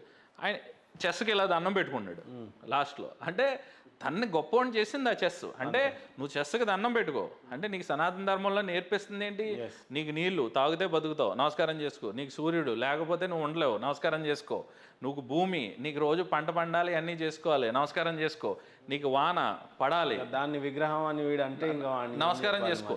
అంటే నేనేమంటానంటేనండి సనాతన ధర్మంలో మెయిన్ చెప్పేది ఏంటంటే నీకు పూజలతోనూ పునస్కారాలతో పని లేదు. మీరు నాస్తికుడండి, మీరు ఒక భయంకరమైన నాస్తికుడు. నేను దేవుడు అనే కాన్సెప్ట్ని నేను నమ్మను. నాకు మనిషి మాత్రమే ముఖ్యం, మనిషి ధర్మం మాత్రమే ముఖ్యం. ఒక చెట్టు ఎలా బతుకుతుందో ఒక మనిషిని నేను అలాగే బతుకుతాను. నాకేముందో నా దగ్గర ఉన్న వాచ్మెన్కి కూడా అదే ఉండాలి. ఇప్పుడు కమల్ హాసన్ ఏమంటాడంటే గుడి ముందు అంతమంది ముష్టోలను చూసిన తర్వాత నాకు భగవంతుడు ఉన్నాడనే నాకు నమ్మకం కలగదు అని చెప్పి అంటాడు. నేనేమంటానంటే మరి నువ్వెలా ఉంటున్నావో నీ దగ్గర ఉన్న వాచ్మెన్కి కూడా అదే మెర్సిడీస్ బెంజ్ ఉందా? లేదు కదా, నువ్వే చేయలేకపోతున్నావు. నువ్వు భగవంతుని నేనేమంటానంటే నువ్వు ఒక మెర్సిడీస్ బెంచ్ ఉండి నువ్వు సక్సెస్ అని కాదు, ఆడి లేకపోవడం వల్ల ఆడి లేదు అని కాదు. అందుకని ఏంటంటే దాని దగ్గరికి మనం వద్దామండి. ఇది ఫస్ట్ ఏదైతే ఈ బేసిక్ కాన్సెప్ట్ ఏదైతే ఉందో అంటే మనం శరీరం కాదు అని అనుకునే కాన్సెప్ట్లోనే మనం వెళ్తూ ఉంటాం. ఆ వెళ్ళే క్రమంలోనే మనం ఏంటంటే ఒక మనిషి మనకి ఎప్పుడైతే ఆ జీవం అనేది తీసుకుంటామో మన వృద్ధి చెందాలని చెప్పి అనే జిజ్ఞాస మనకు కలుగుతుందో దాంతో ద్వారా మనం నిష్కార కర్మ చేయటం అనేది ఈ శరీరానికి మనకు అలవాటు చేయాలి. అంటే నువ్వు దీని కింద పుట్టావు, సారీ మీకు నేను ఇది చెప్తున్నాను ఏంటంటే మీరు ఒక నాస్తికుడు, మీకు అసలు దేనితోనూ సంబంధం లేదు, నాకు పూజలు పునస్కారాలు నాకేం అవసరం లేదండి, ఒక చెట్టు ఎలా బతుకుతుందో నేను అలాగే బతుకుతానండి, నేను నా దగ్గర ఏముందో నా చుట్టుపక్కల ఉన్న వాళ్ళందరికీ కూడా అదే ఉండాలని అనుకుంటాను, నేను ఒక మనిషి ధర్మం చేస్తాను, ఒక మనిషి కష్టంలో ఉన్నా ఆదుకుంటాను, ఒక పక్షి కష్టంలో ఉన్నా అనుకుంటాను, నాకు ఈ సమస్త లోకాన్నే నాకు కనిపిస్తున్న ప్రతిదే నేను భగవంతుడు అని చెప్పి నన్ను అనుకొని నేను ప్రతిదాన్ని సమానంగా చూసి అన్నిటితోనే చూస్తాను. నేనేమంటానంటే మన సనాతన ధర్మం దాన్ని యాక్సెప్ట్ చేస్తుంది. నువ్వు నాకు పూజ చేయాల్సిన పని లేదు, నువ్వు నాకు ఏమీ చేయాల్సిన పని లేదు, నువ్వు ఎప్పుడైతే అన్నిటిని సమదృష్టితో చూస్తాం చేసుకున్నావో అదే నాకు పూజరా బాబు. పూజ అనేది ఏంటంటే నీ కృతజ్ఞతా భావాన్ని నువ్వు చెప్పుకునే విధానం ఏంటంటే నీకు ఇన్ని చేసి పెడతానని ఇవన్నీ చేస్తున్నాను, నేను కేవలం ఒక దండం పెట్టాను ఇవన్నీ చేశానని చెప్పి నాకు జ్ఞానం ఇవ్వడానికి నువ్వు వెనకమ్మటా పడుతున్నావా నువ్వు నాకు అని చెప్పి అనుకొని నేను పువ్వు పెట్టుకుంటాను, నేను దండ వేసుకుంటాను, ఒక దీపం పెట్టుకుంటాను. ఇవన్నీ కూడా మన వైదిక ధర్మంలో ఏంటంటే వేదం కొన్ని ఇది చెప్పిందండి, అది మనకి సపరేట్ కాన్సెప్ట్ అయితే అసలు బేసిక్ సినారియో ఏంటంటే ఇదే. అందుకని ఏంటంటే నీకు పూజా పునస్కారం అనేది కాదు, ఒక మనిషిని మనిషిలాగా బతకమని మాత్రమే చెప్తుందండి సనాతన ధర్మం, ఇంకా వేరేది ఏమీ చెప్పదు. నువ్వు బతకాలి, నీ పక్కన ఉన్నదంతా బతకాలి, నీవు దగ్గర ఉన్న చోటు బతకాలి. నువ్వు ఎప్పుడైతే ఈ కాన్సెప్ట్ నమ్ముకొని నువ్వు ముందుకు వెళ్తా ఉంటావో నీకు పూజతోను పునస్కారంతోను నీకు పని లేదు. జీవితంలో ఉన్న ప్రతివాడు సమానంగానే చూడడం అనే సమానత్వం వచ్చేస్తుంది. నా దేవుడు మాత్రమే అనేసరికి లేదు, అవసరం లేదండి. ఇప్పుడు నా ధర్మం గొప్పదే అని చెప్పి నువ్వు కూడా అనుకోక్కర్లేదు. అవును, మానవులంతా ఒకటి చెప్పాలనేది నిజంగా నమ్మాలా లేకపోతే నన్ను మాత్రమే నమ్మనేది అంతే కదండి. ఇప్పుడు ఈ అన్నిటిలో మరి అలాంటప్పుడు నీ వేదం ఎందుకు గొప్పది, నీ ధర్మం ఎందుకు గొప్పది? ఫస్ట్ ఏంటంటే సనాతన ధర్మంలో చెప్పేది ఏంటి, నిష్కార కర్మ మనం చేసుకోవాలి. నీ వేదం ఎందుకు గొప్పది అని చెప్తానంటే నీ వేదంలో ఏం చెప్తుందంటే ఇంద్రియాలతో మనం ఎలా పాడైపోతున్నాం అనేది వేదం కనుక్కుంది. అంటే ఋషులు కనుక్కున్నారు, నేనే ఇంద్రియాలు అని చెప్పి అనుకొని ఎవడైతే ఎలా నాశనం అయిపోతున్నాడు అనే విషయాన్ని వాళ్ళు గ్రహించారు. ఆ విషయాలు గ్రహించుకొని దాన్ని ఇంద్రియ నిగ్రహణం చేయటం కోసమే మన కాన్సెప్ట్స్ ఆఫ్ లివింగ్ ఏంటంటే మనకు ఆచార వ్యవహారాలు అనేవి పెట్టారండి. ఆ ఆచార వ్యవహారాలు అవన్నీ చేసుకోవడం వల్ల ఏమవుతుందని అంటే మనల్ని మనం నియంత్రించుకోవడం వస్తుంది. ఇప్పుడు మనకు ఒక మిలిటరీ ఆఫీసర్ ఉన్నాడు అని చెప్పినంటే అతనికి ముందు ప్రాక్టీస్ ఎందుకు చేపిస్తారు? నీకు ఓన్లీ ఉత్తేజం ఒకటే ఉంటే సరిపోదు. నేను డైరెక్ట్గా వెళ్ళిపోయి మంచు కొండలో కూర్చొని నేను మిషన్ గన్ ఇచ్చేస్తాను నేను కాపాడేస్తానని అంటే కుదరదు. నీకు ఫస్ట్ ప్రాక్టీస్ చేయించాలి, నీకు దాని గురించి గొప్ప విషయాలన్నీ తెలుసుకోవాలి, నీకు దాంట్లో మెలకువలు తెలుసుకోవాలి, నీకు కష్టం వస్తే ఎలా ఎదిరించాలనేది తెలియాలి. ఇవన్నీ చేసుకుంటూ వెళ్ళిపోయిన తర్వాత నువ్వు ఏదైతే 3 ఏళ్ళు ప్రాక్టీస్ చేసావో నువ్వు 3 ఏళ్ళు మరి ప్రతిరోజు అదే ప్రాక్టీస్ చేయడానికి కుదరదు. నువ్వు ఈ 3 ఏళ్ళు ప్రాక్టీస్ చేసుకున్నదంతా అనువదించుకొని నువ్వు తర్వాత రోజుకు 1 గంటే ప్రాక్టీస్ చేసుకుంటావు. 1 గంట బాడీని హెల్తీగా పెట్టుకోవడానికి మినిమల్గా చేసుకుంటావు, కానీ 3 ఏళ్ళు మాత్రం చేసుకోవాలి. ఇది ఏదైతే శిక్షణ ఉంటుందో ఆ శిక్షణ అంతా దేనికి, నువ్వు అక్కడ మంచు కొండల్లో అయినా ఒంట్లో బుల్లెట్లు దిగినా ఎలాంటి స్థితిలో ఉన్నా కూడా నువ్వు నిలబడటం నేర్పిస్తుంది. సేమ్ మనకు ఆచార వ్యవహారాలు అన్నీ ఎలా ఉంటాయంటే అండి, నీకు నిలబడటం నేర్పిస్తుంది, నీకు అహం బ్రహ్మాస్మి అనే తత్వాన్ని నేర్పిస్తుంది, నీ బాడీలో వాతం పిత్తం కఫాన్ని మెయింటైన్ చేసుకునేది నేర్పిస్తుంది, నీ భార్య మాత్రమే నీకు భార్య అని చెప్పి నేర్పిస్తుంది, అన్నదమ్ములతో ఎలా వ్యవహరించాలని నేర్పిస్తుంది, నిష్కార కర్మ ఎలా చేయాలని నేర్పిస్తుంది, నన్ను నమ్మాల్సిన పని లేదు, నన్ను నాతో పాటే ఉండి పని లేదు, నా భజన మాత్రమే మాట్లాడితే రామ రామ కృష్ణ కృష్ణ అని చెప్పి నీ ఆనందం కోసం నువ్వు అనుకో, నువ్వు భగవంతుని పట్టుకోవడం కోసం అనుకో, నువ్వు ఇంద్రియాలతో పాడైపోతున్నావు కాబట్టి ఋషులు ఆ నామం పట్టుకోమని చెప్పారు. కానీ ఈ ప్రాసెస్ ఆఫ్ వేదం అనేది ఏంటంటే నువ్వు ఎలా బతకాలి, నిన్ను నువ్వు ఎలా కంట్రోల్ చేసుకోవాలనేదే నేర్పించింది. ఆ నేర్పించిన విధానాన్ని, ఆ వేదాన్ని మనం పట్టుకొని ముందుకు సాగుతూ ఉండాలని, అలా పట్టుకునేదే మన హైందవ ధర్మం యొక్క ముఖ్య ఉద్దేశం. జై శ్రీరామ్ అని చెప్పాను మనం అంటున్నామని చెప్పానంటే రాముడిలా బతకడం నేర్చుకో ముందు. రాముడు నీకు, నువ్వు మాట్లాడితే రాముడిని దేవుడు దేవుడు మనిషిలాగా వచ్చి మనిషి ఎలా బతకాలని చూపించాడు. అవును, నువ్వు దేవుణ్ణి మళ్ళీ నువ్వు దేవుణ్ణి చేయాల్సిన పని లేదు, నీకు అంత అవసరం లేదు. నువ్వు ఎలా బతకాలి అనేది, నువ్వు ఎలా బతకాలి అని చెప్పి సాక్షాత్తం విష్ణుమూర్తే మానవుడి కింద పుట్టి కేవలం మానవుడిలాగే బతికి నీకు ఎలా బతకాలని చూపించాడు. నువ్వు జై శ్రీరామ్ అని చెప్పాను అంటున్నావు అని చెప్పానంటే దానికి కట్టుబడి ఉండాల్సిందే నువ్వు ధర్మానికి. అలా కట్టుబడి ఉన్నప్పుడు మాత్రమే మన హైందవ ధర్మానికి ఉంటుందండి. ఈ ధర్మంలోనే మనకు ఫాల్స్ వస్తుంది. నా తాపత్రయం ఎప్పుడూ కూడా ఏంటంటే పూజారులు కావచ్చు, ధర్మం బోధించే వాళ్ళు కావచ్చు, నీకు ఇది చేస్తే ఇది ఫలితం కలుగుద్ది అని అంటారు. అంటే భగవంతుడు నీకు ఫలితం ఇవ్వడానికి మాత్రమే ఉన్నాడు. నీకు ఫలితాలు ఉంటాయి, నువ్వు చేసుకున్న దానికి ఉంటుంది, ఇవన్నీ నీ కర్మ సిద్ధాంతం ప్రకారం వాటి ప్రకారం నీకు అన్నీ ఉంటాయి. ఎట్ ద సేమ్ టైం ఏంటంటే ఫలితాల కోసం మాత్రమే భగవంతుడు కాదు, నీకు కష్టం నష్టం ఒకేలా కనిపించడమే సనాతన ధర్మం. అంతే కదా, నీకు సుఖం దుఃఖం ఒకేలా అనిపించడమే సనాతన ధర్మం. ఈ అన్ని కాన్సెప్ట్ని అంటే మెయిన్ ఏదైతే అంటే మెయిన్ హార్ట్ దాన్ని వదిలేసి, ఆ కోర్ ఆఫ్ హార్ట్ని వదిలేసి నువ్వు జై శ్రీరామ్ అంటాం ముఖ్యం. ఇప్పుడు మీరు సూపర్గా ఒక వర్డ్ ఏమంటున్నారో తెలుసా, కష్టాన్నైనా ఒకేలాగా చూడాలి, సుఖాన్నైనా ఒకేలాగా చూడాలి. సుఖాలని ఒకటే, నీకు కష్టం సుఖాలని భయపడిపోవడం సంతోషపడిపోవడం అనేది అంతే కదా. ఇప్పుడు నువ్వు కోరికలు ధర్మంలో ఎక్కడో లోపం జరిగిందే ఉంటుంది కదా. ఇప్పుడు నీకు ఆ వారాహి మాత దగ్గరికి వెళ్తే నీకు మంచి జరుగుద్ది, వెళ్ళేది నాకు జరగలేదు, నీ ధర్మం మారిపోతాడు. నువ్వు ఎలా ఆపుతావు అసలు? నువ్వు ఒక్కొక్క దేవుడికి ఒక్కొక్క శక్తి ఉంటుంది. అంటే మా దగ్గర శక్తి ఉందండి, ఇప్పుడు నేను రకరకాలుగా అనుకుంటాను, ఆడికి నేను యేసు ప్రభు అనే పేరు పెట్టుకుంటాను, లేకపోతే శివుడు అని పెట్టుకుంటాను, రాముడు అని పెట్టుకుంటాను. నువ్వు ఏదన్నా పెట్టుకే నాకు అనవసరం అంటావు సనాతన.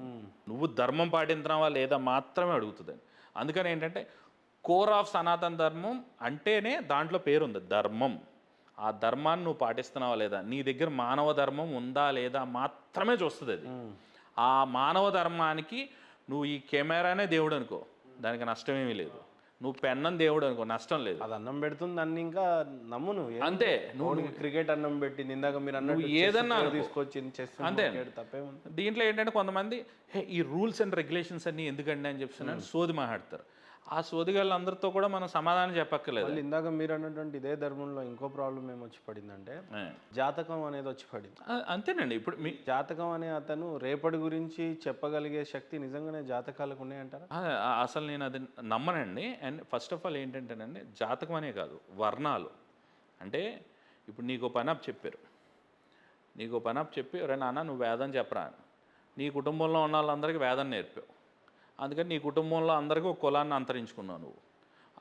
తర్వాత ఏమైంది, నా కులం వాడు మాత్రమే వేదం నేర్చుకోవాలన్నావు, అయిపోయింది కదా అక్కడితో.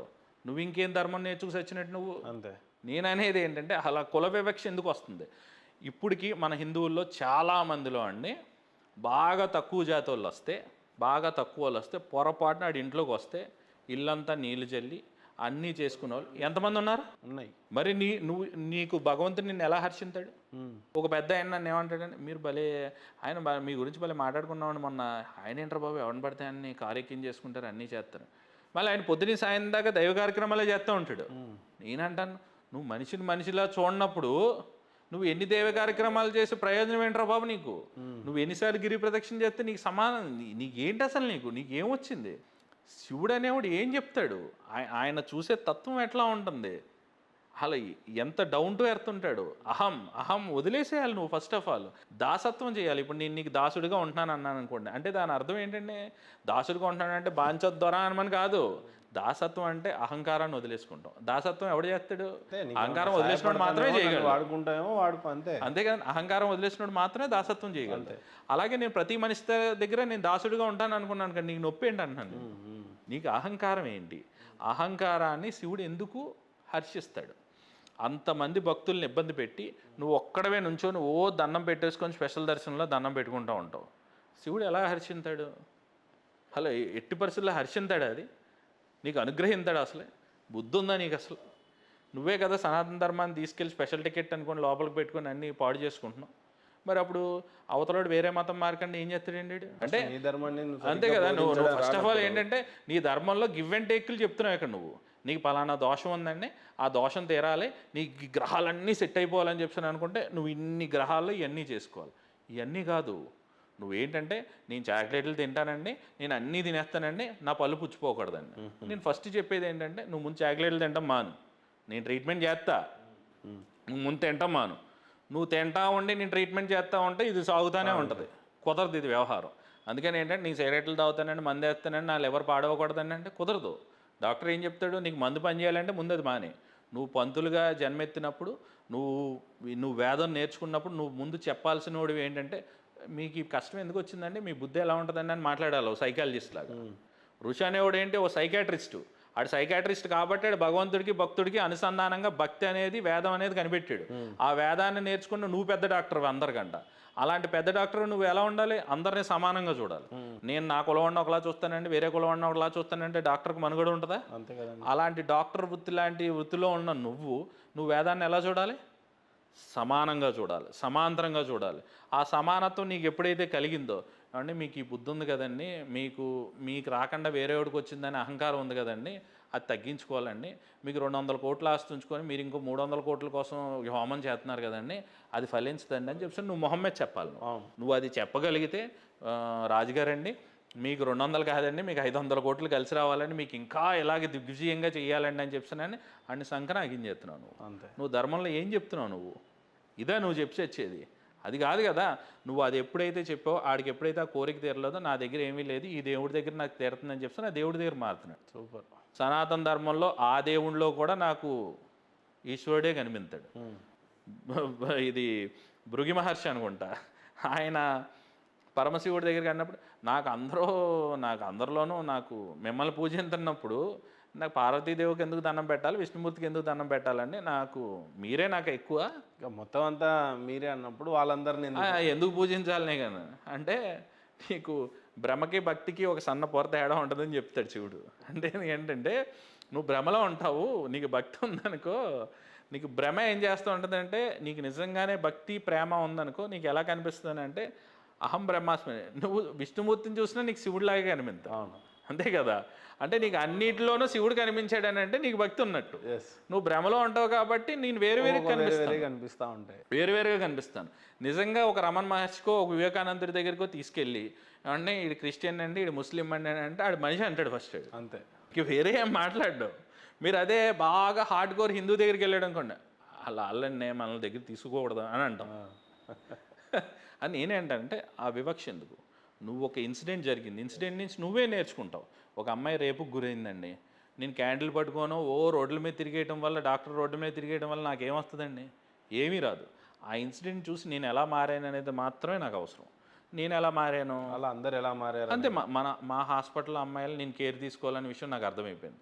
అప్పుడు సొంతంగా ఆటో పెట్టుకొని వాళ్ళకి సొంతంగా డబ్బులు ఇచ్చి ఇప్పుడు ఇళ్ళకి ఆటోలో దింపించి పంపిస్తున్నాను.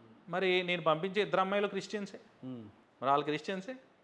ఈరోజు మరి నా దగ్గర ఆఫీస్లో స్టాఫ్ పనిచేసే వాళ్ళందరూ వాళ్ళు క్రిస్టియన్స్ అయినా మన శ్రీశైలం వచ్చారు, శుభ్రంగా శివుని తడిమేశారు, చక్కగా నీళ్ళు పోసుకున్నారు, అన్నీ దండం పెట్టుకున్నారు, అన్నీ చేస్తున్నారు. లేదు వాళ్ళు కనిపిస్తున్నారు. వాళ్ళు నేను అన్నాను, అమ్మ ఫోన్లో ఏముందమ్మా, నువ్వు శివుని దండం పెట్టుకున్నావు, నువ్వు యేసుప్రభు అనుకో, ఏదన్నా అనుకో, నేను యేసుప్రభుని చూస్తేనే ఓం నమస్తమే అనుకుంటాను.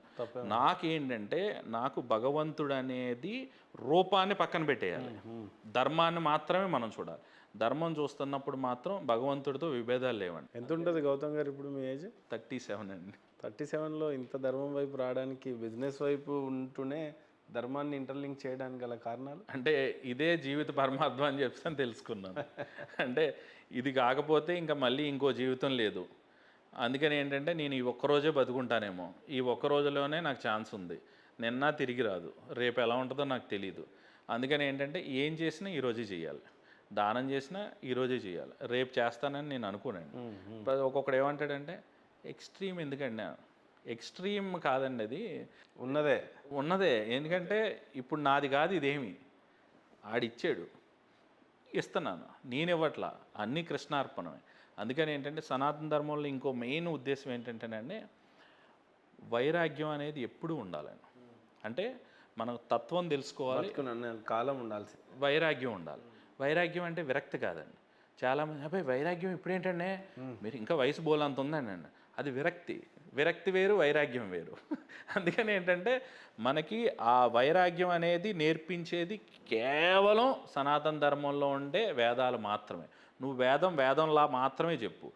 ఆ ధర్మాలని, ఈ ధర్మాలని, సగం కథలని, ఈ కథలని, ఒకడు విష్ణు పురాణం మీద డైలాగులు వేస్తాడు, ఇంకొకటి ఏదో పురాణం మీద డైలాగులు వేస్తాడు. ఇప్పుడు ఈ పురాణాలన్నీ వేస్తాడు. ఇప్పుడు శివుణ్ణేమో ఇది అంటాడు, మళ్ళీ రేపొద్దునంటే మన రక్తం ఉడికిపోతూ ఉంటుంది. ఈ గోలంతా, ఈ పెంటంతా ఎందుకురా బాబు, నువ్వు పురాణాల జోలికి వెళ్ళకు. ఫస్ట్ ధర్మంలో బేసిక్గా వేదం చెప్పింది నిన్ను ఎలా బతకమంటున్నాడో ఆ బేసిక్ ప్రిన్సిపల్స్ నేర్చుకుని అలా బతకరా బాబు, సరిపోద్ది. నువ్వు ఇంతకు మించి తప్ప నువ్వు ఎక్కువ చేసుకోకు. దీంట్లో ఈ ధర్మంలో మెయిన్ నేర్పించేది వైరాగ్యం. వైరాగ్యం అంటే ఏంటంటే నీకు ఎక్కడ ఆపాలో తెలియదు, నీకు ఏది కావాలో అది మాత్రమే తీసుకో. నీ కోరిక బేసిక్గా ఇంకా అంతేనండి. నీ కోరికని హితం కోసమే ఉపయోగించుకుంటాం, నీ కోసం కాదు. ఎక్కడ పులి స్టాప్ పెట్టాలి, ఎక్కడ కామ్ పెట్టుకోవాలి, ఏం చేసుకోవాలని. ఇంకోటి ఏంటంటే చావు, ప్రశాంతమైన చావు కోరుకోవాలని ప్రతి ఒక్కడికి ఉండాలని. అందుకని ఏంటంటే నాకు కష్టాలు వచ్చేస్తున్నాయి, నాకు ఇది వచ్చేస్తున్నాయి, నాకు బ్యాక్గ్రౌండ్ మ్యూజిక్ వేయాలి, ఇవన్నీ వేసుకోవాలి, ఇవన్నీ వద్దు. ఎందుకంటే నువ్వు పుట్టినప్పుడే నీకు తెలుసు కదండి. ఇప్పుడు మీకు పిల్లలు ఉన్నారా, మనకు పిల్లలు ఉన్నప్పుడే మీకు తెలుసు, పిల్లోడు పుడితే ఆడికో కులం ఉంటుంది, ఆడికో మతం ఉంటుంది, రేపు పొద్దున ఆడు ఏం చదువుతాడో మీకు తెలియదు, ఆడు లవ్ మ్యారేజ్ చేసుకుంటాడు, ఏ మ్యారేజ్ చేసుకుంటాడో తెలియదు, అసలు మీ మాట వింటాడో లేదో తెలియదు, ఇవన్నీ జరుగుతాయో లేవో తెలియదు. పెద్ద అయిన తర్వాత ఆడి మధ్యలో ఆడికి పూర్తాయుష్ ఉంటుందో ఉండదో కూడా తెలియదు, ఏమీ తెలియకుండా మీరు అన్నారు. అంటే ఇవన్నీ అనుభవిస్తాడని మీకు తెలుసు కదా నిజం. ఆడు చనిపోతాడని తెలిసి ఒక మనిషికి మనం భర్త ఇచ్చాం, అవునా? అవును. మరి ఇవన్నీ పడుతున్నప్పుడు నువ్వు ఎందుకు బాధపడుతున్నావు? ఇవన్నీ తెలిసే కదా నువ్వు తెచ్చుకున్నావు, తెలిసే కదా మరి అందరికి అన్నారు. మరి అన్నీ తెలిసి అన్నప్పుడు నీకు ఇంకేంటి బాధ? ధర్మం, సనాతన ధర్మం నేర్పించేది అది, వేదం నేర్పించేది అది. బతుకు ఎలాగో నీకు చావు అంతే, రెండూ సత్యం. ఈ మధ్యలో ఉండే మిథ్యని నువ్వు ఓవర్కమ్ చేసుకొని నీ ఆత్మ జ్ఞానాన్ని, ఈ మహా చైతన్యాన్ని నువ్వు గ్రహించుకునే విధానాన్ని నువ్వు తెలుసుకునే గొప్ప ధర్మమే సనాతన ధర్మం. అందుకని ఏంటంటే నీ ధర్మం అదే నేర్పిస్తుంది. ఆ కోర్ ధర్మాన్ని పట్టుకో, మిగతా పురాణాలు ఇవన్నీ పట్టుకోకు. ఇంకా అవన్నీ పట్టుకోవడం మానేసి సాధన ఫస్ట్ స్టార్ట్ చేయాలి. నువ్వు హరే కృష్ణ అనుకో, హరే రామ అనుకో, ఓం నమ శివాయ అని అనుకుంటా సాధనతోనే మొదలు పెట్టాలి. కొన్ని రోజులు అయిపోయిన సాధన చేయాలనిపించదండి. బేసిక్స్లో ఒక 20% నేర్చుకున్నాం, మిగతా 80% అర్థం అవడం ప్రారంభమైతే ఫస్టే నేర్చుకుంటాడు అన్నీ. ఫస్టే శివుడు ఎందుకు అలా చేశాడు, కృష్ణుడు అలా చేశాడు, రాముడు ఎందుకు ఇలా చేశాడు అని అనుకుంటాడు. కానీ ఫస్ట్ కోర్ని పట్టుకుంటే ఇవి ఎందుకు చేశాడు అనేది అర్థం. ముందే ఇది ఇలా చేశాడు అనే దగ్గరకు వస్తే మాత్రం అంతే కదండి, కష్టాలే. నాకేం కావాలో నేను అదే ఎరుకుంటానండి. నాకు ఒక కాన్సెప్ట్లో ఇందాక నేను చెప్పాను కదా, మా హాస్పిటల్ పిల్లల ఎగ్జాంపుల్, నాకేం కావాలో నేను అదే ఏరుకుంటాను. అందుకని నేను బాగుపడాలనుకుంటున్నాను, రాముడిలో ఏముందో నేను ఏరుకుంటా. నేను బాగుపడాలనుకుంటున్నాను, కృష్ణుడిలో ఏముందో నేను ఏరుకుంటా. మిగతా అన్నీ నాకు అనవసరం అబ్బా.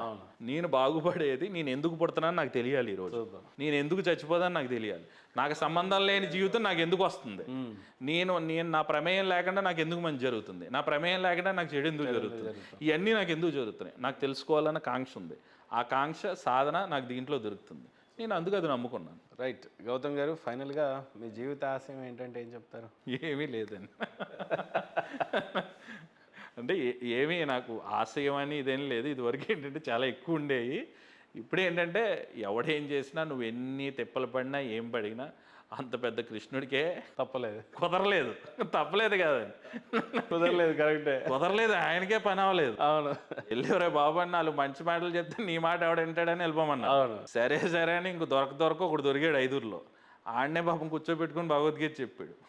ఆ భగవద్గీత అన్నా మనం భక్తిగా నేర్చుకుందాం. మన జీవితాన్ని మలుచుకోవడానికి చూసుకోవాలి. నేను దీన్ని కామెడీ చేయట్లేదండి. చాలామంది ఏంటంటే వేరే తప్పు రకంగా అనుకుంటారు. ఏంటంటే నాకు దేవుడు ఒక ఫ్రెండ్, నాకు దేవుడు కామెడీ, దేవుడు నాకు అందం, దేవుడు నాకు అన్నీ, అన్నీ ఇంకా నాకు సుఖం దుఃఖం అన్నీ నాకు భగవంతుడే. అందుకని ఏంటంటే నాకు హాస్యం దేవుడితోనే, దీంతోనూ దేవుడితోనే, నేను తిట్టుకుంటాం దేవుడితో అదే చేస్తాను. ఒక్కొక్కసారి ఏదైనా కోరుకుందాం అని వెళ్తే జాలేస్తుంది మొహం చూసి. సర్లే ఈ పని నేను చేసుకుంటానులే, నువ్వేం చెయ్యక్కర్లేదు, నీకే బోళ్ళని నొప్పులు బాధలు పడుతున్నావు, ఇంతమంది ఎదవలకి అన్నావు కాబట్టి ఏం చేస్తావు, నీ కర్మ ఎవడికో రాకూడదు అనుకుంటాను నేను ఒక్కొక్కసారి. అంటే ఇప్పుడు నేనే ఎంత బాధలు పడుతున్నానంటే నీకెంత కర్మో, మరి నీ కర్మ నువ్వు అనిపించాలిగా. మరి ఎంతమందిని పుట్టించో వాళ్ళ బాధలన్నీ నెత్తి మీద వేసుకొని మరి తగలేడు, ఏం చేస్తావు? మరి ఎంతమందిని ఎవడు పుట్టించమన్నాడు నిన్ను? మరి ఇవన్నీ పుట్టించినప్పుడు ఆడు అది కావాలి ఇది కావాలని అడుగుతూ ఉంటాడు. ఆడు ఎలాగో నీ మాట అండు, నీకు బాగా తీరింది నీకు అని అనుకొని వెళ్ళిపోతా. ఒక్కొక్కసారి ఏంటంటే వచ్చి ఎంత మంచి చేసావు, నేను ఏదో మాటకి ఏదో ఇలా అన్నానని చెప్పి నాకు ఎంత మంచి చేసి పెడతావా, ఓన్లీ ఏదో ఒకటి చేసావు కానీ నాకు అహంకారాన్ని దగ్గర రాకుండా చూసుకో అమ్మా అని చెప్పి అంటాను. ఇంకొకసారి నవ్వుతూ మాట్లాడతాను, ఇంకొకసారి ఏడుస్తూ మాట్లాడతాను. అందుకని ఏంటంటే నాకు ప్రేమించాలి ఫస్ట్, అంతే అండి. కృష్ణుడు అర్థం చేసుకో అంతే. నేను మహీధర్ గారిని, మా అబ్బాయిని, ఆ కెమెరామ్యాన్ని, మా దగ్గర ఉన్న మనిషిని అందరినీ కూడా ఒకలాగా ప్రేమించాలి భగవంతుడిని. అందుకని ఏంటంటే మహీధర్ గారు అనే ఆయన రేపొద్దున మీరు ఎన్ని ఛానల్స్ పెడుతున్నారు, ఏం చేస్తున్నారు, రేపొద్దున ఒక 100 ఏళ్ళ తర్వాత మీ ఎయిమ్ ఎలా ఉంటుందంటే చాలామంది రేపొద్దున మనం అంతా వెళ్ళిపోయిన తర్వాత కూడా మన గురించి చెప్పుకోవాలి. నువ్వే వెళ్ళిపోయిన తర్వాత నీ గురించి చెప్పుకుంటే ఏంటి, చెప్పుకోకపోతే మనకెందుకు, ఇంకా అనవసరం అండి. వెళ్ళిన తర్వాత ఎక్కడ ఉంటామో తెలియదు. ఇప్పుడు అందుకని ఏంటంటే ఆడిని మార్చాలని నువ్వు ఏ రోజైతే కంకణం కట్టుకున్నావు అక్కడే అయిపోతాం మనం. ఎందుకంటే అంతే, ఫస్ట్ నిరుత్సాహం అక్కడే జరుగుద్ది. మార్చాలనుకోకు, నువ్వు మారు, నీ పని నువ్వు చెయ్యి. ఇంకొకటి మారాలని ఎట్టి పరిస్థితుల్లోనూ కోరుకోకు. అలా కోరుకోకుండా ఉండమని చెప్పేదే ధర్మం అండి, మన సనాతన ధర్మం. సో ఫైనల్గా 32 డెంటల్ క్లినిక్ విజన్ కానీ లేకపోతే ఫ్యూచర్ ప్లానింగ్స్ కానీ, కోరికలు అంటారు కదా, ఏ రకమైన కోరికలు ఉన్నాయి? అంటే యాక్చువల్గా నాకు ఒక మీడియం ఇయర్స్ అయిపోయిందా? ఇంకా లేదండి, 8 years అయింది. ఓకే, 8 years అయింది, 9th yearలోకి వెళ్తున్నాను. ఏంటంటే ధర్మం తప్పకుండా, అధర్మం చేయకుండా, కోరిక ఎక్కువ లేకుండా, భగవంతుని కోరుకునేది ఏంటంటే నేను అత్యవసర మార్కులు గాడిని, నువ్వు అనవసరంగా నాకు పరీక్షలు పెట్టి నన్ను గొప్పవాడు చేయాలని చెప్పి నువ్వు గొప్ప గొప్ప ఆలోచనలన్నీ పెట్టుకోకు. నేను ఒకసారి అది కూడా కోరుకుంటాను. ఇప్పుడు నేను గొప్పవాడిని చేయమన్నాను కోరుకున్నాను అనుకోండి, నాకు బోలని పరీక్షలు పెడద్ది, కష్టాలు ఇస్తాయి నాకు ఇవన్నీ. ఇప్పుడు ఈ అత్యవసర మార్కులు కానీ నేను పట్టుకొని ఇప్పుడు నన్ను నేను ప్రూవ్ చేసుకునే శక్తి లేదు నాకు. ఇప్పుడు నువ్వు మళ్ళీ అది తీసుకొచ్చి నీ దగ్గరే పెడతాను నేను, మళ్ళీ నీకే ఏదో బాధ మళ్ళీ అన్నీ మొయ్యాలి. అందుకని ఏంటంటే నన్ను ఒక అత్యవసర మార్కులు గాడి కిందే చూడు. నన్ను అంత గొప్పవాడు నువ్వేం చేయక్కర్లేదు, తినటానికి తిండి ఇచ్చావు, ఎవరిని అడుక్కోకుండా చేసావు, 10 మందికో 100 మందికో ఏదో ఒకటి సాయం చేసుకుంటూ అలా పోతున్నాం. మంచి మనసు ఉంది, మంచి చెప్తున్నాం, మంచి బోధించుకుంటూ పోదాం. ఒక నార్మల్ లైఫ్ని, అహంకారం లైఫ్ని లేని నాకు ఒక జీవితాన్ని ఇవి. ఎట్టి పరిస్థితుల్లోనూ ధర్మం తప్పకూడదు. ఏదేమైనా కానీ ధర్మం తప్పకుండా చూసుకోమ్మా. ఎందుకంటే ఆ ధర్మం తప్పే 34 ఏళ్ళు జీవించా. ఫస్ట్ ఒక 10 ఏళ్ళు జీవించి ఉండను, ఇది చిన్నతనం కాబట్టి అలా పోద్ది. తర్వాత నుంచి మనకి వస్తుంది కదా, ఆ వచ్చిన తర్వాత 24 ఏళ్ళు ఏమేమి ఎదవ పనులు చేయాలి అన్ని డిస్టర్బెన్స్ అక్కడే, అంటే సర్వదరిద్రాలు చేసుకుని వచ్చాను. ఇప్పుడు జ్ఞానం కలిగింది. ఇదివరకు తెలివితేటలతో బతికాను, అందుకే సంపాదన కావాలనిపించింది. ఇప్పుడు జ్ఞానంతో కావాలనుకుంటున్నాను. అందుకని ఏంటంటే నాకు ఏది వద్దనిపిస్తుంది. అందుకని ఏంటంటే ఉన్నది పంచుకుంటూ ఏ అహంకారం లేకుండా నన్ను చూసుకో అమ్మ అని చెప్పానని ఆ పార్వతీ పరమేశ్వరుని కోరుకుంటాం తప్ప ఇంకేం లేదు. చాలామందిని ఇంటర్వ్యూ చేశాను, ఒక మంచి తృప్తికరమైన ఇంటర్వ్యూ. అంటే ఒక ఎంటర్ప్రెనర్ని చూశాను, ధర్మస్థాపన గురించి చూశాను. అన్నిటికంటే మించి నన్ను నేనుగా ఎలా ఉండాలి, నా తర్వాత నేను ఎవరికైనా మంచి చేయాలి అని అనుకోవడం గొప్ప. ఇంకొకరిని మార్చేస్తాను అనడం అనేది అంతకంటే ఎక్కువ తలనొప్పి ఇంకోటి ఉండదు. ఫస్ట్ నువ్వు మారు, నువ్వు మారిన తర్వాత ఇంకేదన్నా ఆలోచించాలి అనే ఆశయం చాలా పెద్దది. అవన్నీ సిద్ధింపజేయాలి. ముందు 32 డెంటల్ క్లినిక్ ఎదగాలి అని అయితే ఆయనకు లేదు, కానీ బట్ ఉన్న దాంట్లో న్యాయం చేయాలి, పేదవాళ్ళందరికీ దగ్గరగా ఉండాలి, ఉన్న దాంట్లో చాలా బాగా చూడాలి, అటు ఇటు కాకుండా పోవద్దు అనేది ఆయన ఆశయం. అది చాలా తక్కువ మందిలో చూశాను నేను. అంటే అది చూడ్డానికి ఏంటో మనకు చేత కాదు, ఎక్స్పాన్షన్ అనుకుంటారు, కానీ విషయం అది కాదు. అంటే తక్కువ తెలిసిన దాంట్లోనే ఎక్కువ తెలిసిన భ్రమలో చాలా తప్పులు చేసేస్తూ ఉంటారు. ఆయన ఆ తప్పులు చేయకుండా ఉండాలనేది ఆయన ఆశయం. సో ఇది మీకు అర్థమైంది అనుకుంటున్నా. మనస్ఫూర్తిగా గౌతమ్ గారికి అయితే థ్యాంక్స్ చెప్తూ ఫైనల్గా తెలుసు కదా మన ఛానల్ మోటో, జై జవాన్ జై కిసాన్ 3 సార్లు అనిపిస్తే I close my interview. So please. జై జవాన్ జై కిసాన్. జై జవాన్ జై కిసాన్. జై జవాన్ జై జవాన్ జై కిసాన్. జై హింద్ సార్. జై హింద్.